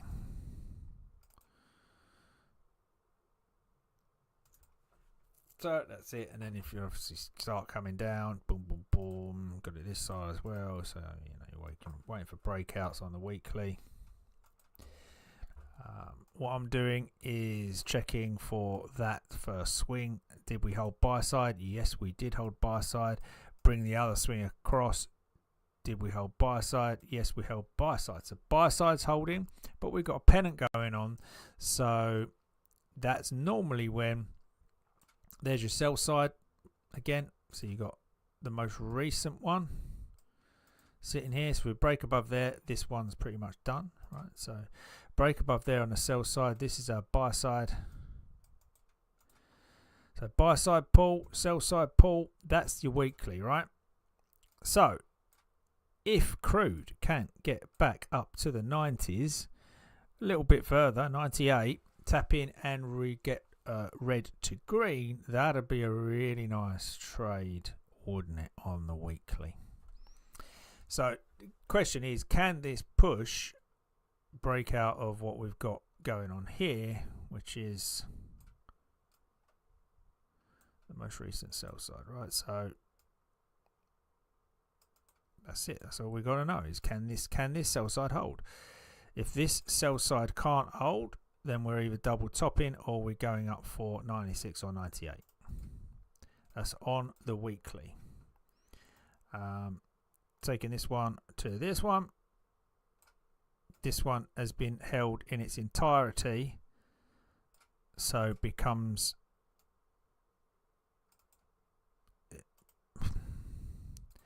it becomes basically negligible. Buy side, it becomes negligible or worthless because it's been used in its entirety. So it has been tapped into there. It has been acknowledged. I will leave it there, but that's where the weekly is operating from. The weekly is trapped in between two pools, and we will drop down the time frame on CL to see if we can't get anything out of it. So we are in this, and I'm going to move this out actually because I don't want to be looking at red all the time. I'm well aware. Oh jeez. But we are in it, but I don't want to be looking at it all the time on a weekly.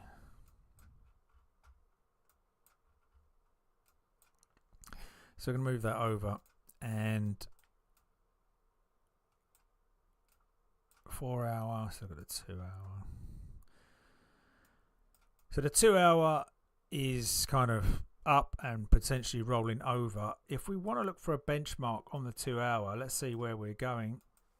Okay, so the meat of the move was here. This is what I say I'm looking for. You want to not be involved in that manipulation zone unless you are taking a buy side liquidity pool, which is here. Yeah. You don't want to be messing about with trades in that area. You're better off to wait for the breakout of that manipulation zone, which is at $74. Because when you get it, you come back to it, and that's the beautiful trade there, target one. When this happens, there's a 90% chance of getting target one on this. It's kind of 80 on 2 and 70 on getting all the way to the benchmark. Now, crude, we're classing as aggressive. Now, there is a little 50% mark in here, right, which has been kind of an anomaly this year and last November and December. But before that, it would kind of rush and rally to 84 and a half, which is benchmark 2.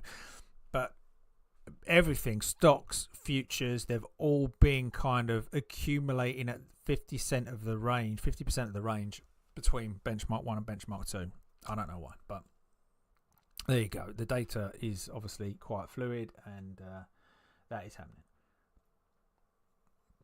So we're going the breakout here, so we can go from 74 up to 78 without question. Then we get some accumulation up at this benchmark. Now, what stops me, if this is the benchmark, we should trend down, right? At this point is where I would be going, take that up there. There's my liquidity pool. I should be coming down. What is it that changes my mind on that is bringing this in, that first high to low. Because there's no breakout. Look at that best execution level. Tap, tap. That's a beautiful buy. If there's nothing else to the top of the range.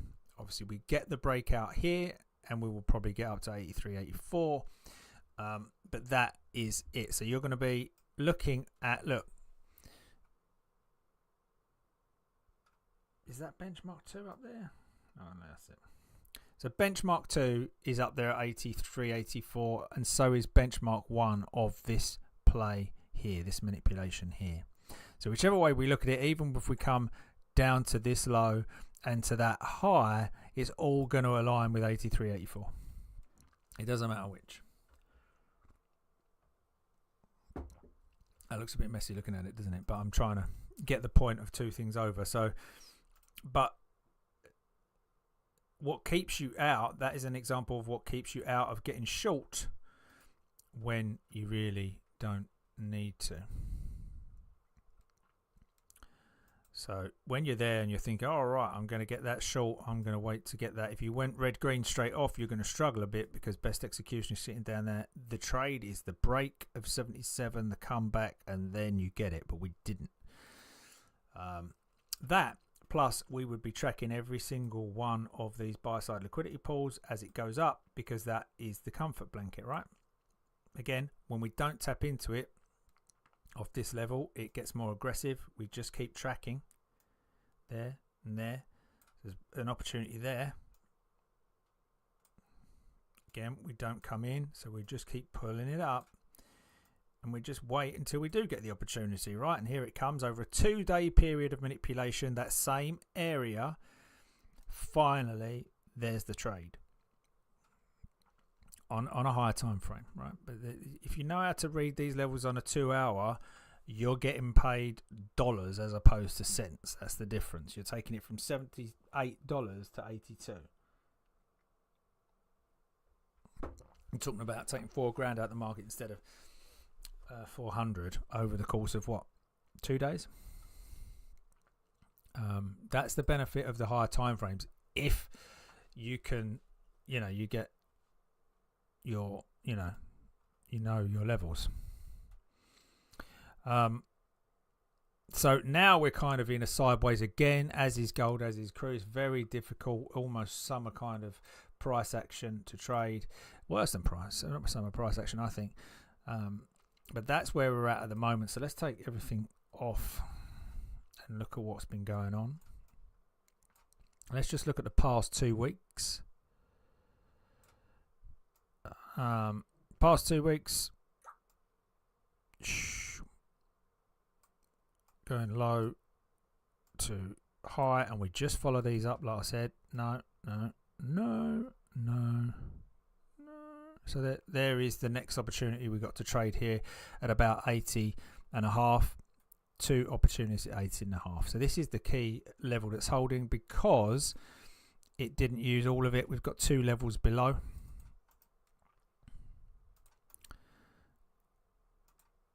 There you go, 2 levels below, and it's pushing higher, right? So that's fine. So if we're pushing higher, we are looking at sell sides failing. So yes, sell side fails,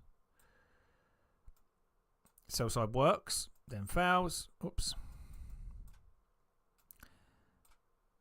Sell side works, then fails. This is why you can take these on a lower time frame, these trades that go against the trend, but you've got, when you're in an uptrend, you want them to fail if you're looking to take those buys. So this one fails, and where we're at the moment is this one to this one, held, buy side. So buy side hold, take it to this most recent buy side hold. There's your buy side hold here, and also this one here. So whichever one, it doesn't matter. One's a bit slimmer, one's not. It doesn't matter. We'll take the macro one, which just means the bigger one. Eek. And buy side will hold, right? So that's what we've got. Buyers hold those levels, and then this one to this one. Now is the question: crude oil at 2.5 is in a sell side pull. So that's where we are. We've got buy side and a sell side. If we break above 82.5 and close, then we can push on further up into what is this massive weekly kind of range. And again, as always, if I'm looking for targets, look, this is what we're talking about on the algorithmic front. Yep, take a swing, it pushes up. You can take a swing, it pushes up to best execution. Doesn't matter which swing you take, because it runs all the time. The more sideways you go, the more the level becomes the same. So the key level actually is that close right now. This is best X.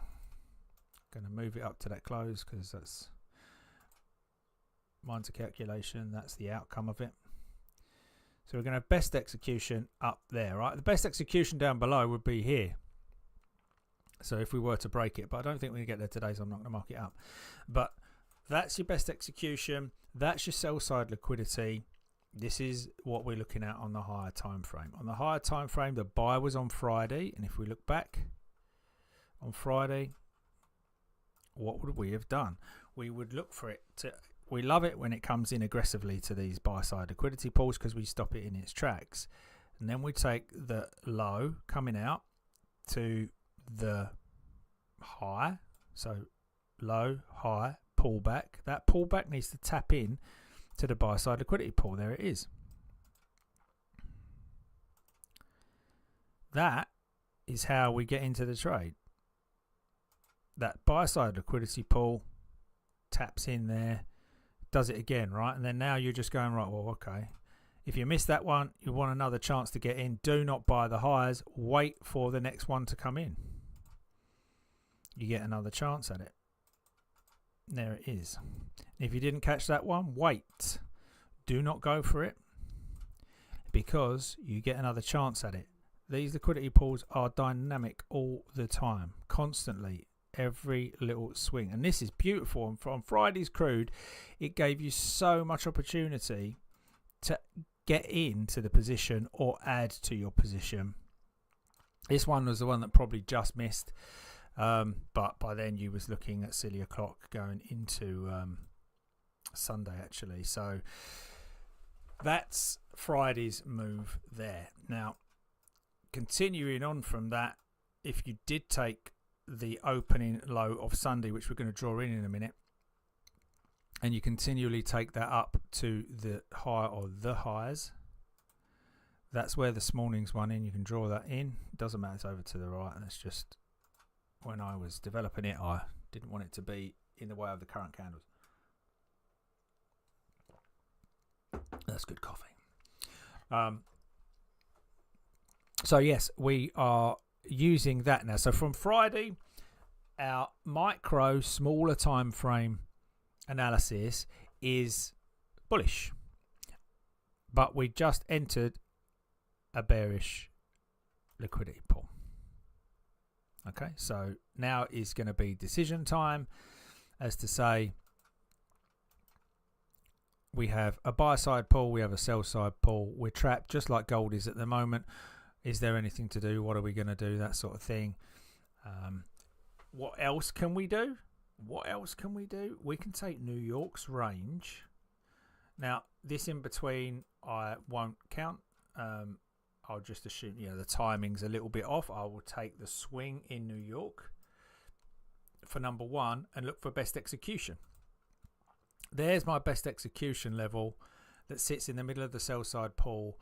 That is the high of London right now. Do you want to know what is coincidental about that? That if I come over to Tokyo and use Tokyo's low to Tokyo's high, the best execution is at the same place. Right? So New York's follow the sun model. New York hands over to, depending what bank you are, to either your European headquarters, your European hub or your London hub.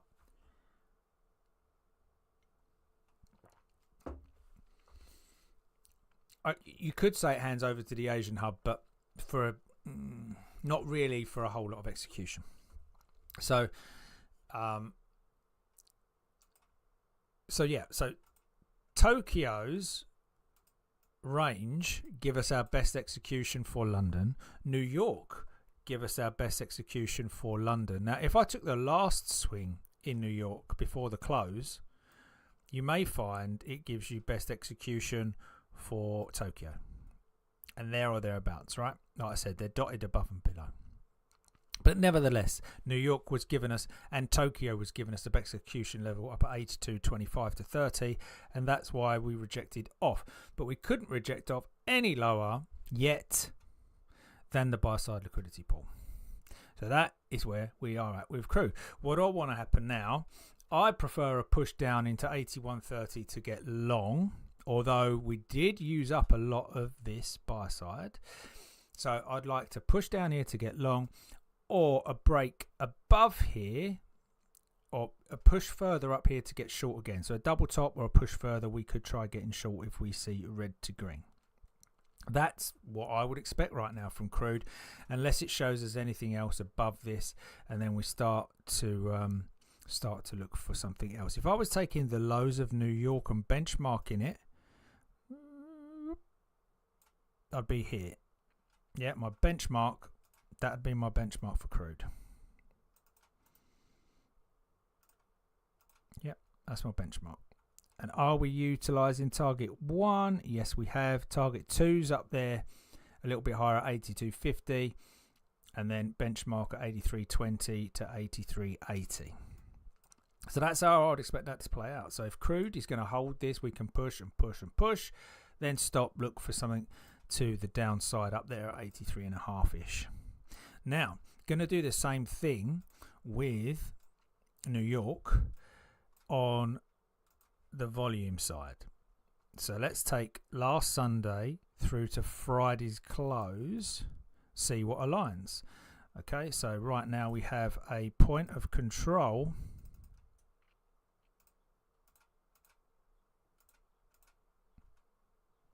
there at point of control there at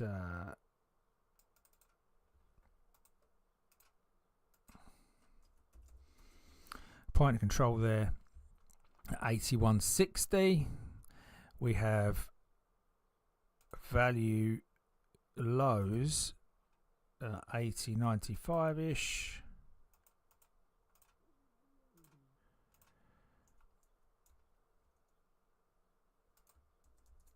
And value highs at 81.75. So let's see if we had any confluence like to back us up on this trade. That is last week. The other thing I'm going to draw in is the New York close.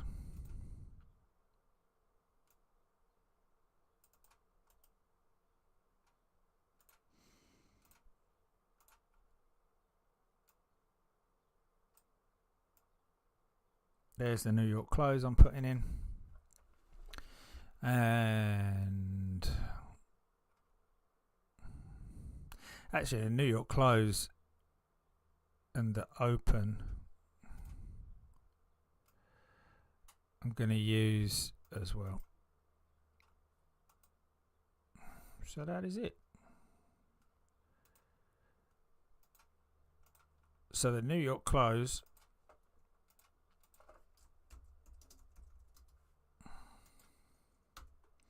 that's just how I'm going to mark that up. New York close, actually, you're not going to see those here. New York close. And this is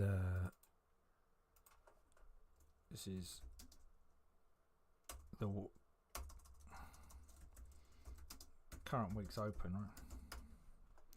So that's really all I'm interested in with crude, and what are we looking for? Okay, so there you go. That's a bit of a dark one. Why is that so dark? There we go. So this morning, what was aligned was this buy side pull here with the New York close and the open. Was very close to it anyway, but that was literally as it was happening. But this morning's trade has been a pullback into a sell side of best execution driven from New York or Tokyo to the sell, down to the buy side target, which was good, and then we're looking for buys out of this area because it was also the value area highs from last week's price action, right? Again, I'm not taking the high and low of last week. I'm taking a calculated average of prices where value was sought last week. I always want to be involved in levels that are a calculation, not just a number on a chart. So right now we are in between kind of 83, 82.30 in a 50 point range. a 50-point range, and we're looking to see what happens again. Right, again, a double dip into this area would be fine. Is this the point of control?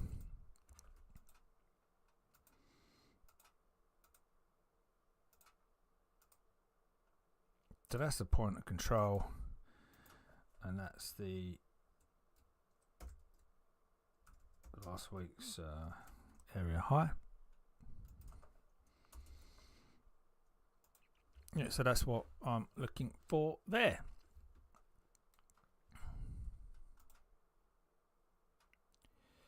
Buy side pull coming in. So if we was dropping down now, look into the 2 minute or the 1 minute, okay, what are we going to do? We are in the London session. The London highs were at best execution. These yellow dots. We're in a sell side liquidity pool. What are we going to look for? We're going to zoom in. We're going to get down into our 1 minute. We're going to take the high, and we are going to take the low, and we are going to look for price not to close above here.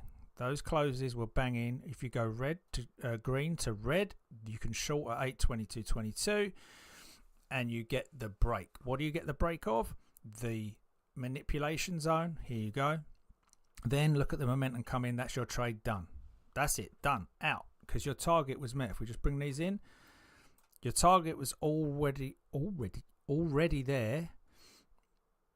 Okay, from swing high, swing low, tap into sell side liquidity pool, down it comes. This is the fast trade. Look, boom, boom, boom, boom, boom. That's it. Then you're done. Stop, because now you're in a buy side liquidity pool. You've also hit the value area high from last week. So what are you going to do? You're not going to continue. You're going to get out of your sell position, and you're going to look to see what happens here. So the first one you would have been looking at here, even though you hadn't hit value area high confluence yet, you are looking to say, no, I failed straight through it. Then you come back low to high, right there or there. You tapped into it. That's your trade. Red to green. You're in at 85. What's your target? You're coming from that high to this low, and you're getting out at the most recent sell side liquidity pool.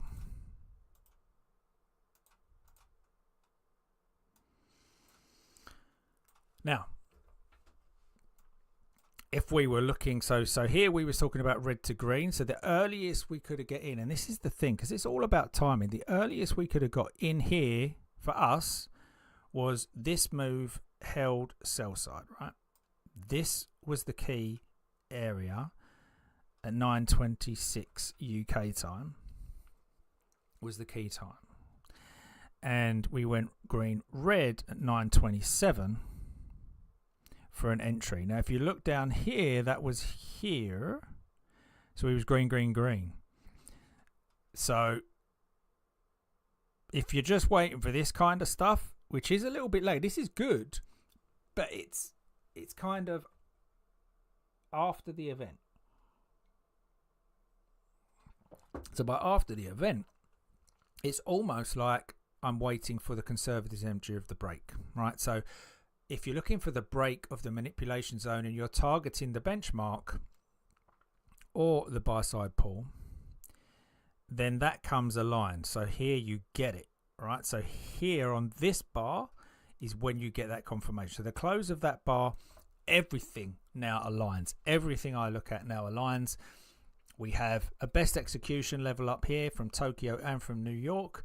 I have a sell side liquidity pool from the macro swing from the end of last week, and I now have a breakout of the manipulation zone, and I have my dashboard telling me it's all red, which is an entry on the close of that as it prints red. So these will not change once it's printed on the close. They can change whilst the bar is in motion, but once that bar is closed, that is printed, and then you generally see a flurry of red after that. It depends on, it's got, the right time of day. This is the London kind of open. The Europeans were already open, but that is literally best execution, double tap. Love it.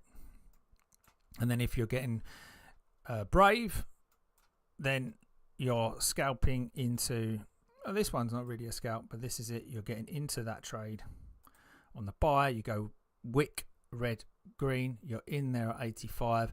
You're literally targeting up there at 82.10.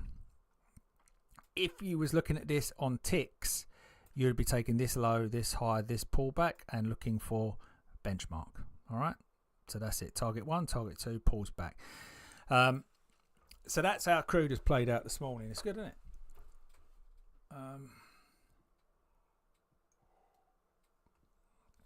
The next buy side. So if you were shorting this, because this would be a similar thing going on to the closes, right? There's your sell confirmation because you put in the swing higher. Look at that. Push, push, push, push, push. Reject. Try again. It fails at the micro sell side pull and comes off. Where are you looking to go? Take it to the close. You've just broken out a manipulation. You could go back down to the bottom here. What's going to stop you getting to 81.80 or 81.75 will be a buy side pull above that. And this is it. You just keep it's, if nothing, it's confirmation and a comfort blanket that you're doing the right thing. You've got two things, the liquidity pools and the benchmarks, giving you, oh, well, this should be the trend and this should be the pullback where we've got some institutional dark pool liquidity sitting that's going to help me along the way. Or if it fails, boom, out. Change my, let's have another look. Looks like we've got something to the upside because the levels are so key. If you take a huge level of institutional liquidity, something happens. So it's just a case of, looking for these red to green rejections, looking for that failure. We was pushing, and then it stops. And then we look for something else. Now, that's not a benchmark. That's a buy-side liquidity pool. Right. Now, what am I going to add to this? Because when it all gets going, is what is on the tape. So I like to know what is on the tape. And I'm going to try and give you an audible. I don't know if I've got...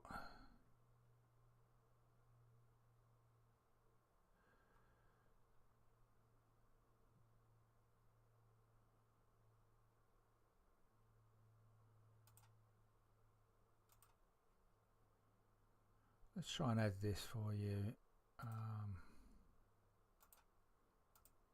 See if we get that. I can't hear it at the moment, so I must have it turned down.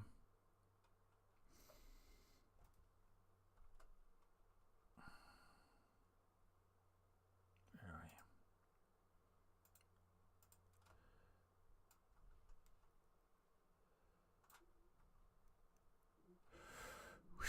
you? Yeah, I had it turned down.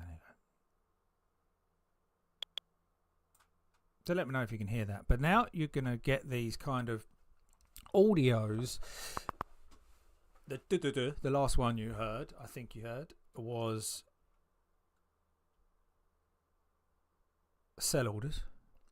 The higher pitch one, the tick, is buy orders. And you're going to be able to see them to the left of my chart on the Mag 7 here, here. And to the right of my chart on kind of futures commodities, right? Now, when you see a macro running, this is what is going to be an eye-opener, is when you see the macro running, you are going to have everything run. So literally, when a macro runs, so the algorithm kicks in, and I mean it will be either a sell side liquidity or a buy side liquidity, or it will come out of a benchmark or best execution, and it will run, and everything will flush red or push green. So you can see here now gold is trying to push a little bit. So if we just have a look at GC, what it's doing, so red, coming off red on gold right now, but gold is a -9. So I'm monitoring this at the minute in London on very, very low. if I wanted to turn it up to get the bigger orders, then, and it's not just the bigger orders, it's the speed of bigger orders that I'm looking for, right? So it's the speed of bigger orders. So what we said on gold earlier on was, okay, we have a buy side down here and a best execution down here. If we don't come and grab it, it can be aggressive to the upside, but we would have to foul the micro sell side, right? Because bullish. And we said we could double top at the high side POCs further into the sell side liquidity pool. So rewind it back, have a look. That's kind of what we were saying. That's what it did. So this is negated, it's gone, it's finished. But the break and the pull back into it and then the red to green after that was a trade working out of the New York level. Now, I didn't like that. I don't like that because it's all in the New York close area. But it was a decent trade to take. What I would have liked to taken was a push into best execution and buy side liquidity pool, and then take that up if possible and take that. But look at these dashboard levels all turning green at the point we pushed in there, and then you'd have had to hold for a couple of $100 coming back to you before it did what it did. But you would have taken that all the way up to those highs. And then you're not so reliant. You could have left it until this bar here where it takes you out. But ultimately, your target is the sell side liquidity or the POC. So that's what we was looking for. So we didn't tap into this, but now we kind of have this macro level. So you've got a buy side pull here now. And that's how it's going to work. So if we want to push down into this one, we have to break this one. If not, we're looking for buy opportunities around $34 to $34 here. What happened in terms of the benchmarks? Take that low to the first swing high, and we're coming out, or just a tick off the benchmark. Not even that. A few ticks off the benchmark there. But look, target 1. And actually, that's our clue of, let's just bring it down a little bit because target 1's pinpoint, target 2 was acknowledged and stop, then pull back, and then you're up there to the benchmark. So now we're looking from the other side. We're going to play that down. There you go. We've just broken out. So we can pull all the way back to here, unfortunately, at 2329. In fact, that was a lovely entry there. So that would have been the best entry up there at 2339 flat evens. But the break is just happening now. So if we get a pullback, that might be something good that we can actually just take here just for a little scalp down to 2334. So let's see if we can get that.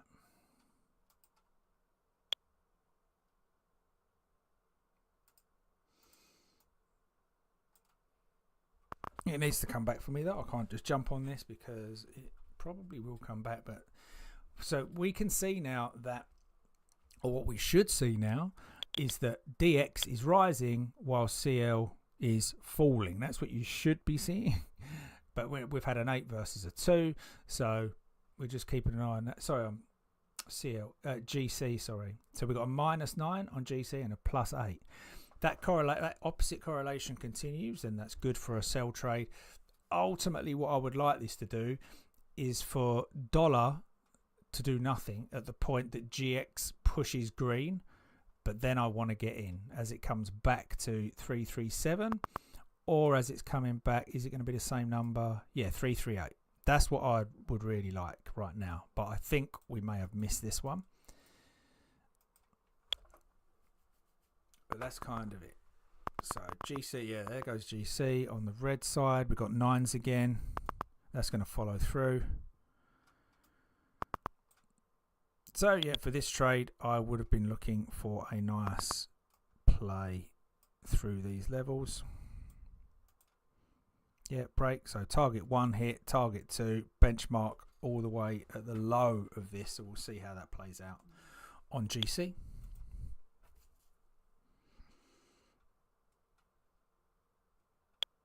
Would love a pullback. Would love that pullback. Straight into the POC just to catch early shorts out. So if I'm working that both ways, that's what I'll be looking at, right? I'd love a pushback to come down further. I'm going to make sure I put the macro in. The most recent one is from this low to this high. This is the micro.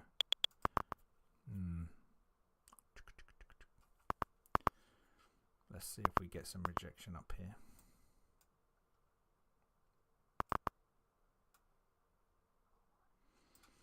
So that's it. POC, sell side liquidity. See if we can get something off this.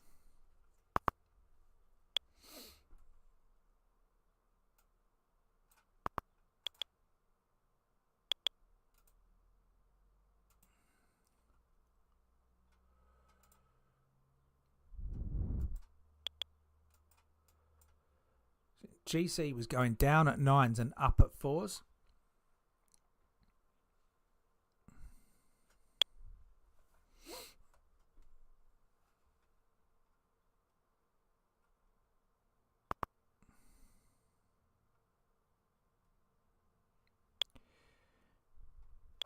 A nice little push would be good to see if we can get that turnaround.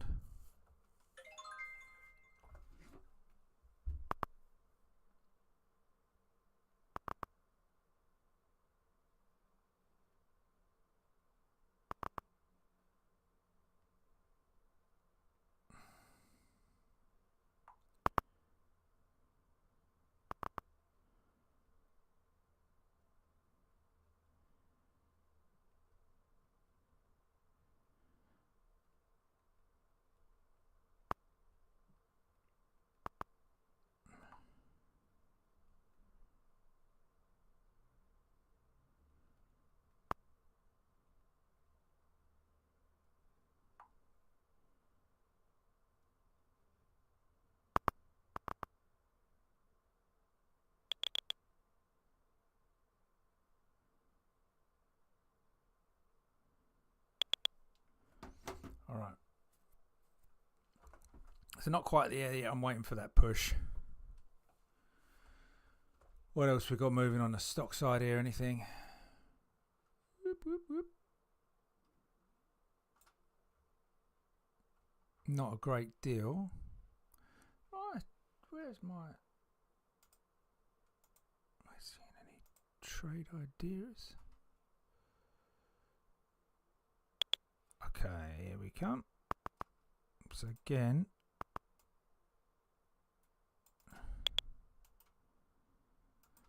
so there is the sell side box. I'm just overdrawing that, right? Overlaying it.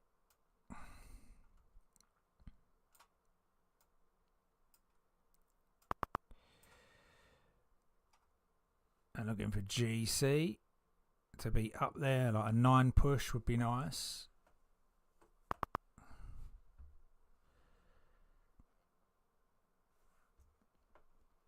Now this is all tight. Again, look at the New York. We're in the New York close here, so this is like just trying to kind of force something here. It's just trying to show. Look, 10 minutes. Ugh.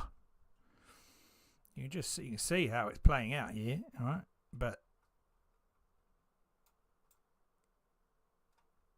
we're left with a 10-minute long wick into the New York close, which I personally don't like because, you know, it's still very early, but you could definitely, you know, ultimately I'm looking for the push either out of this range lower for a buy or higher for a sell, or this gap I do have room for a buy. So we could, the case is if we're going to try the micro trade, we have to be aware that the macro trade could still be on. But I'd love a further push up to 38 if I can get it. GC going green on red on -3, which is low.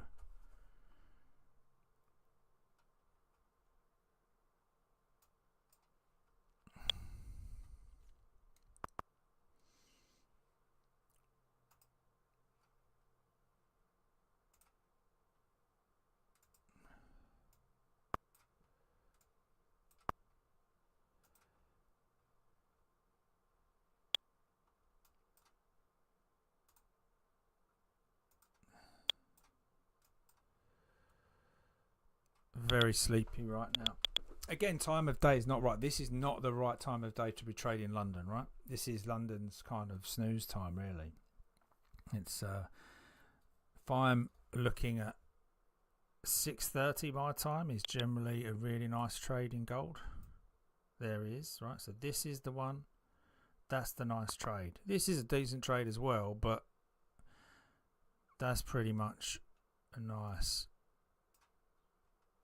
easy trade to stay in. This was a little bit more algoing,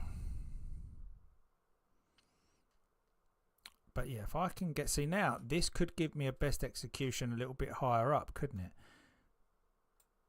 This could give me that push up, best execution, push up to 39. That would be nice, but at the minute it's tempting me to say no, I didn't quite catch that POC, I was off by like 2 ticks, I'm going short now. I'm looking at that on the benchmark. Target 1, so yeah, it could be going for target 2 now. I'd love that push up. I'd love to see that push up before it drops off, but now we're getting crude coming as well. It's another commodity to the downside.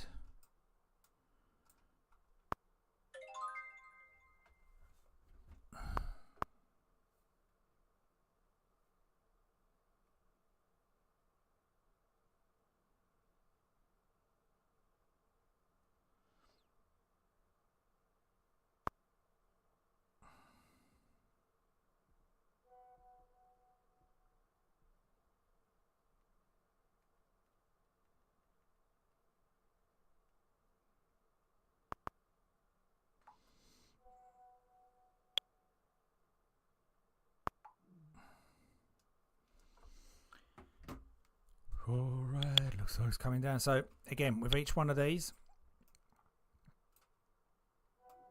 this is how they can play, right? It's making me feel like I'm going to miss the move because it is coming down, but it could still use this. The actual gap is between this 6.3 and 34.9 right now. So this could still put like the 2 legs up into this sell side liquidity, couldn't it? And I'd much rather sell at a best execution. I'd much rather sell at 39 than I would at 38 or at 36.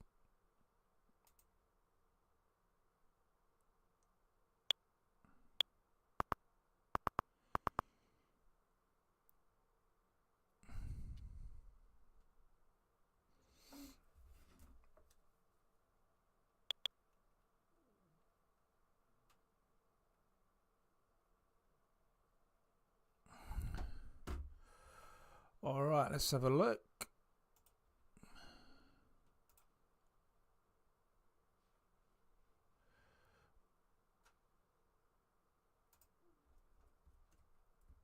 Stock scanners have gone off the wall here.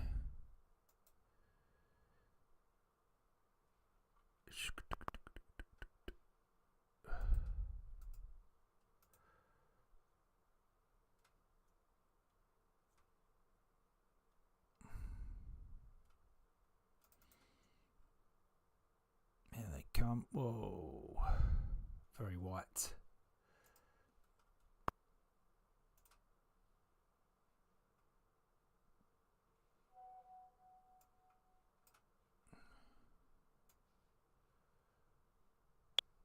Whoa.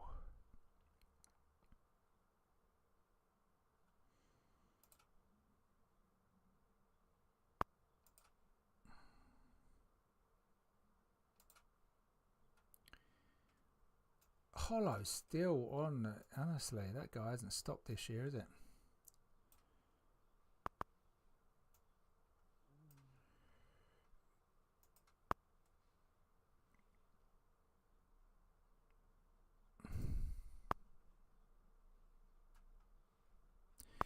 Right, so see now we're pushing down. Actually, let's come back to the screen that we're talking about. I think I may have been on the other tick screen. So this is the area of contention, right? I'm saying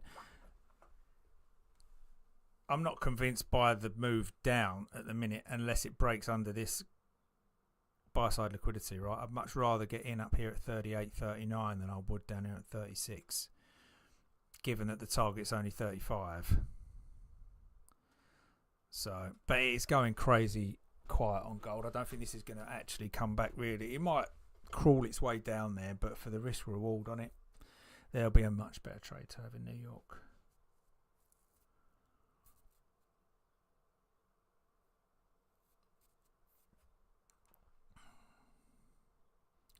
So let's just pop this off to one side. Did I draw it in? Let's draw it in. Let's draw it in just to see. Remember, this is not an expectation that it's necessarily going to hold. This is just like the level that you can go down to understand the market moving or the market movements, which when you understand it is quite key.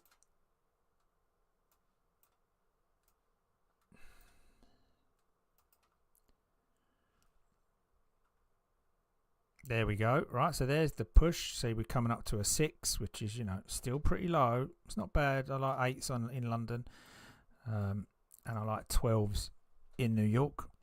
But still, it's got to get a close, and that follow through would have to come in on the tape.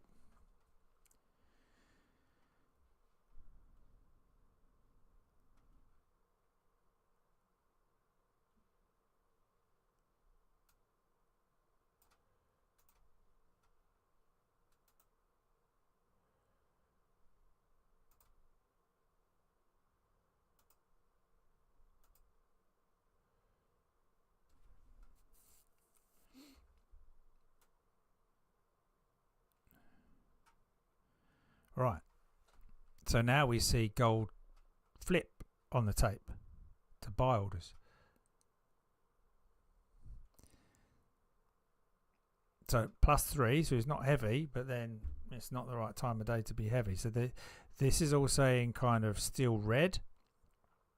My thesis on it is I want to get up to sell side liquidity or 2 tap. So you've now got another micro, right? These are becoming nano, right? I'm just overdoing it here. I wouldn't have no interest on being on this 1 minute chart, right? Just for the record, the trade I want to get is when I'm sitting up here on the 30 minute, and I'm ultimately looking for a sell up here or a buy down here. That's my trade. That's the one I'm looking for. That's the day's trade. I want this little crappy stuff to move away from the New York close and down to buy side for a buy or up to sell side. Else give me something decent that I can work with, and if I do break out I can get down to it on a pullback to a buy side liquidity pool or vice versa to the upside. But I'm not really interested in this. This is just I'm micro analyzing the hell out of this to try and give you some perspective on the nature of these products. So here it's trying to push on the 1 minute back to the 1 minute. Yeah. So literally nano buy side holding. We're seeing if nano sell side is holding, but ultimately I would much prefer if we was going to look for a short to get up to this 38, 39 level, right? Not interested in trying to sell it up, buy it up to there. Not really interested in selling this 37s.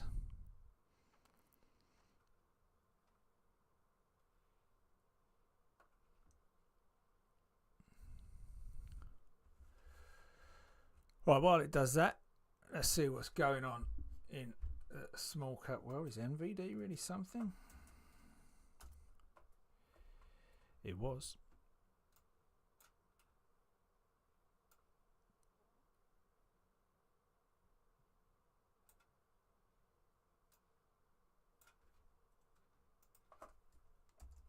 Difference between NVD and NVDA. Oh, so there's very, very quiet today. There's literally, these are just the ETFs coming in. Riot and Hollow. Usual suspects. Gapping up.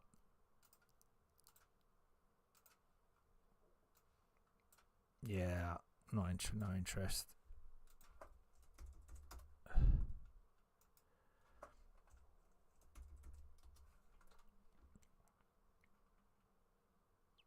Yep, no interest. So I haven't got anything.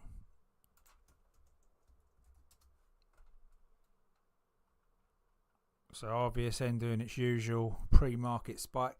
So what can we do with the pre-market spikes on these small caps is again benchmarkable.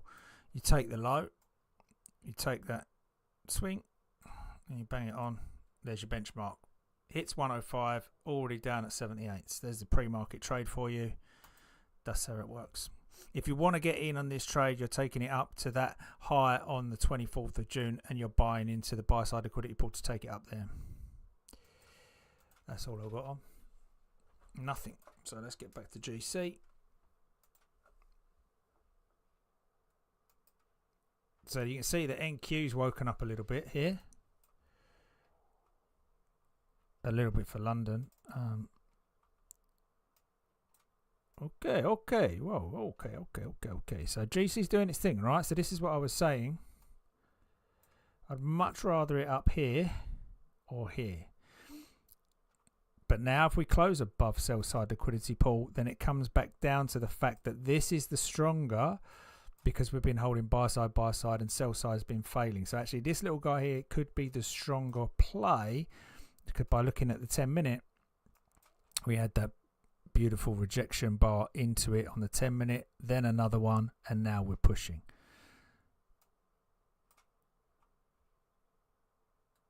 So gold coming in at 12s now. So see 12s and 13s, that's a good push. It can be exhaustion, don't get me wrong, but that is what comes in from breaking a sell side liquidity pool, is those sort of numbers. That's high. 12, 13, 14's the max. So you can get an idea from that. Now that has just broken the two pre-market highs and gone into its sell side, but you'd literally be kind of playing with fire. I've just shorted that. But yeah, this to me is like what that was telling me was so I'm into the bigger sell side liquidity, right? So this was negated. That was the one I would love to see a turn for, because that would have been saying this is an A, B kind of C into a liquidity pool D down to there. That's not what's happened. It's pushed higher and currently rejected off, but the buy side volume was higher.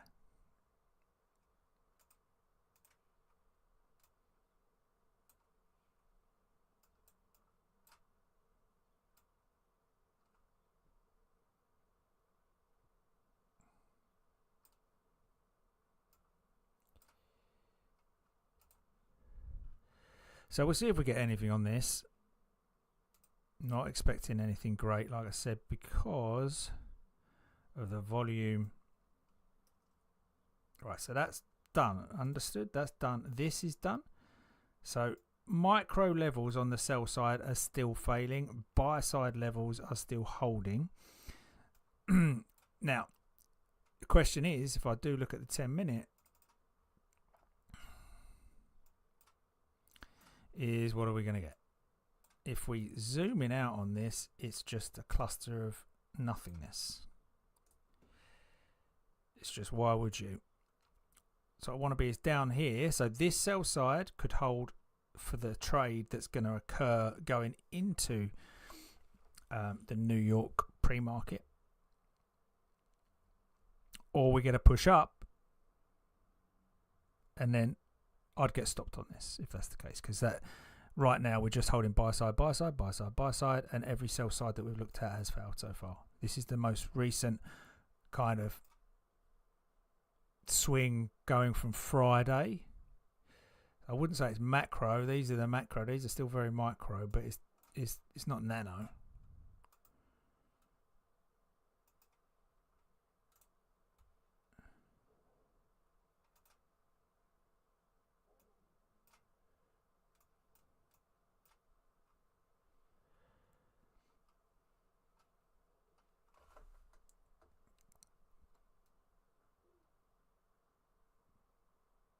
So that's what we've currently got. We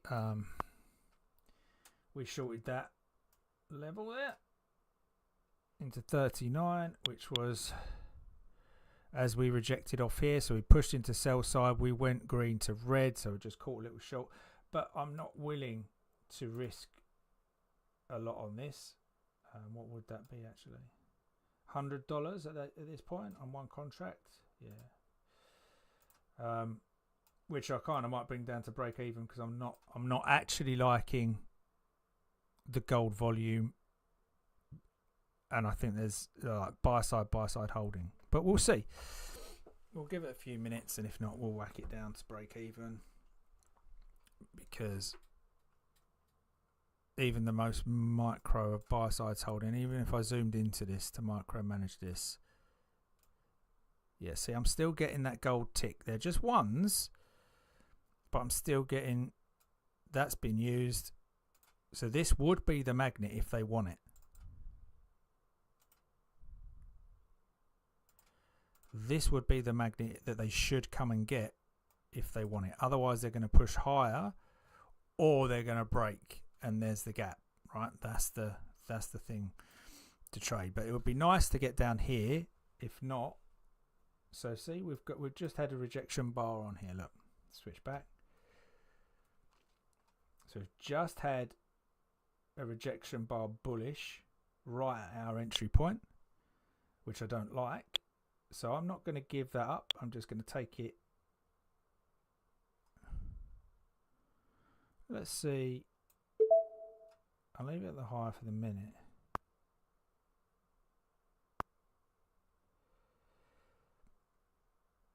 Need to see some GC over here, right at the bottom right of the screen. Yeah, so we're still getting bullishness off of that. So I'm currently minus 34. I want to see this wick taken out for me to stay in this now. Because this is, if this was a macro level, I'd be, yeah, $300 stop, $200 stop. Let's see how it plays out over the time. I do like the fact that this is deeper into that pool. I don't like the fact that buy side liquidity has been holding all morning. And the fact we missed this one as well, right? That we didn't get back to it. There's the aggressive move up. Then we pulled back to buy side liquidity and failed sell side. So we're above that POC. We'd need to close under the POC for this trade to be good. And that's probably the better thing to do now, to be honest, is anticipate a close under the POC to try and get back down to the 330s. Well, let's give it a sec. But gold does those pings like crude does. It's like all of a sudden it'll just ding out at the top. And I've lost Apex connection as usual. You can sit there watching it, but as soon as you get in a trade, Apex just does its thing, doesn't it? I'm just trying to work out these accounts. I've got Bullnox accounts now.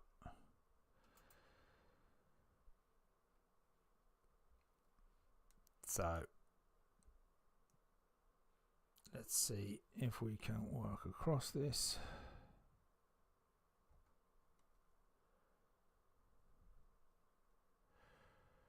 Yeah.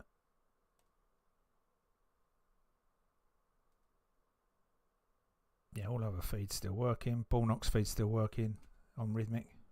It's just Apex, as per usual.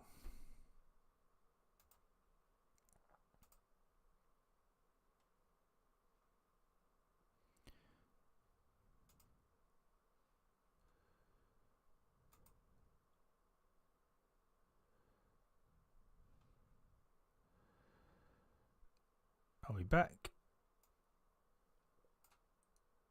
Seem to be back.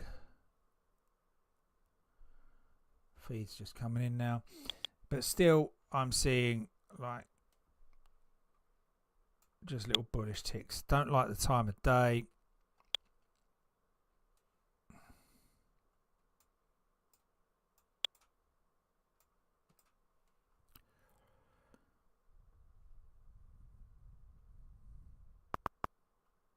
Right, that's a bit of noise when you're in a short.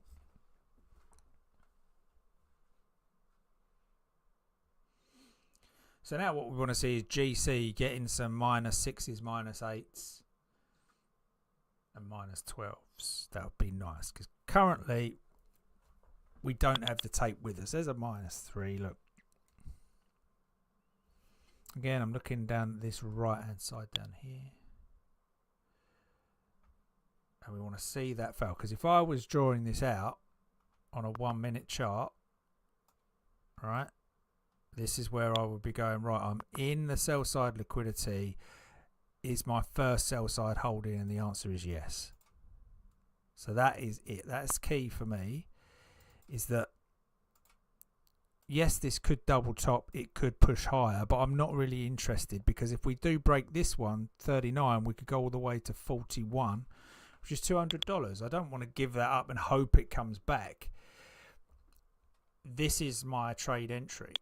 It's pushed in, it's come back. Sell side liquidity is holding. This would be my target down here at 37. Unless it smashes through, I would hold it. But at the minute, my stop should be just above here. I don't want it anywhere else. And actually, I've got it at the high, so it should be 9 points. It should be a little bit lower. And now the buy side's coming back in.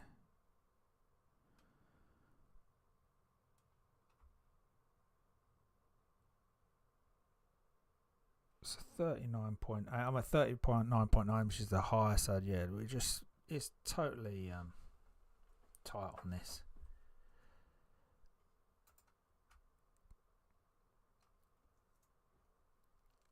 Yeah, but that is as you've seen me.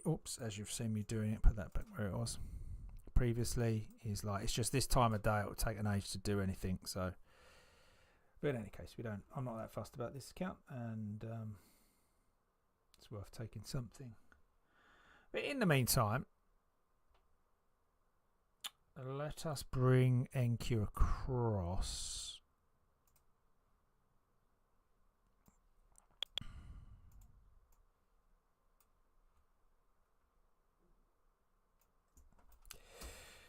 And see what's been going on.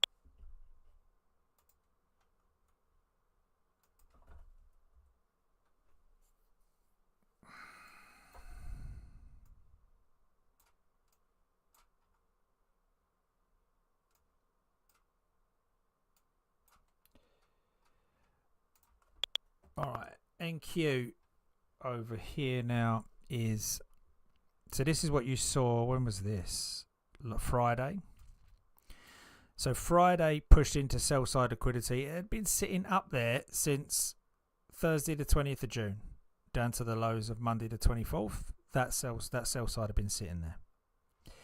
We pushed into it, we rejected out of it. Look, that's the 30-minute bar. You can close out and then down. If you're looking down, 10-minute would have looked a little bit wicky. So, and we also had last week's value area high sitting up here. So there was nice confluence with my sell side liquidity there.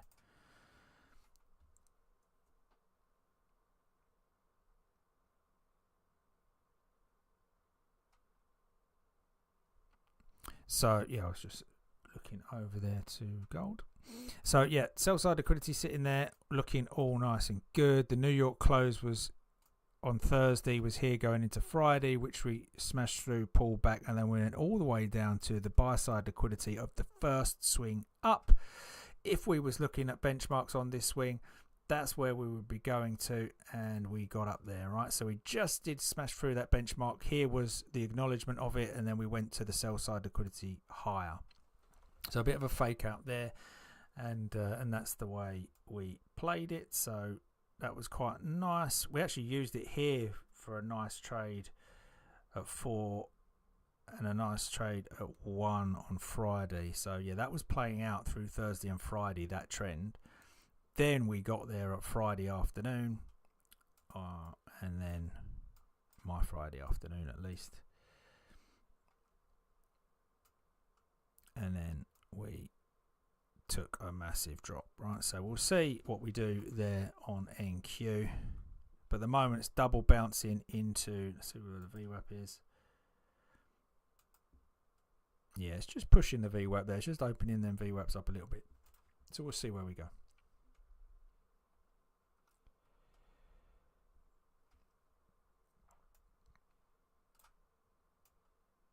So I need to draw all this lot in again, which I will do before the New York stream or on the New York stream. But probably going to wrap up the London session now, take a break and come back for it. Right now, this gold is not doing anything much. It's coming up again at this sell side liquidity. There's the push now. So that should be the stop, right? That should be a stop because we've got 7s on the gold side. This is what I mean about, yeah, there you go. So we just stopped out at 39 for $100. We'll take everything else off. So this could double top here, but the thesis is I've got 12 on the tape over on gold. That's a strong push. We had that 10-minute rejection down here and buy side has held all morning. So it's just something to do on stream really. We're, like I said, we're much rather look for that bigger trade here. Here are the gaps, right? That's what we're really looking for. But right now, it's nothingness. It was just a bit of entertainment value there.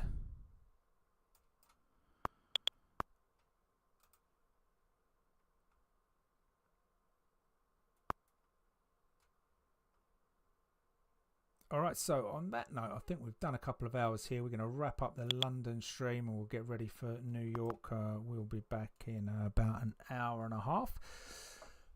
So I will see you then, but thanks for watching and I'll see you all soon.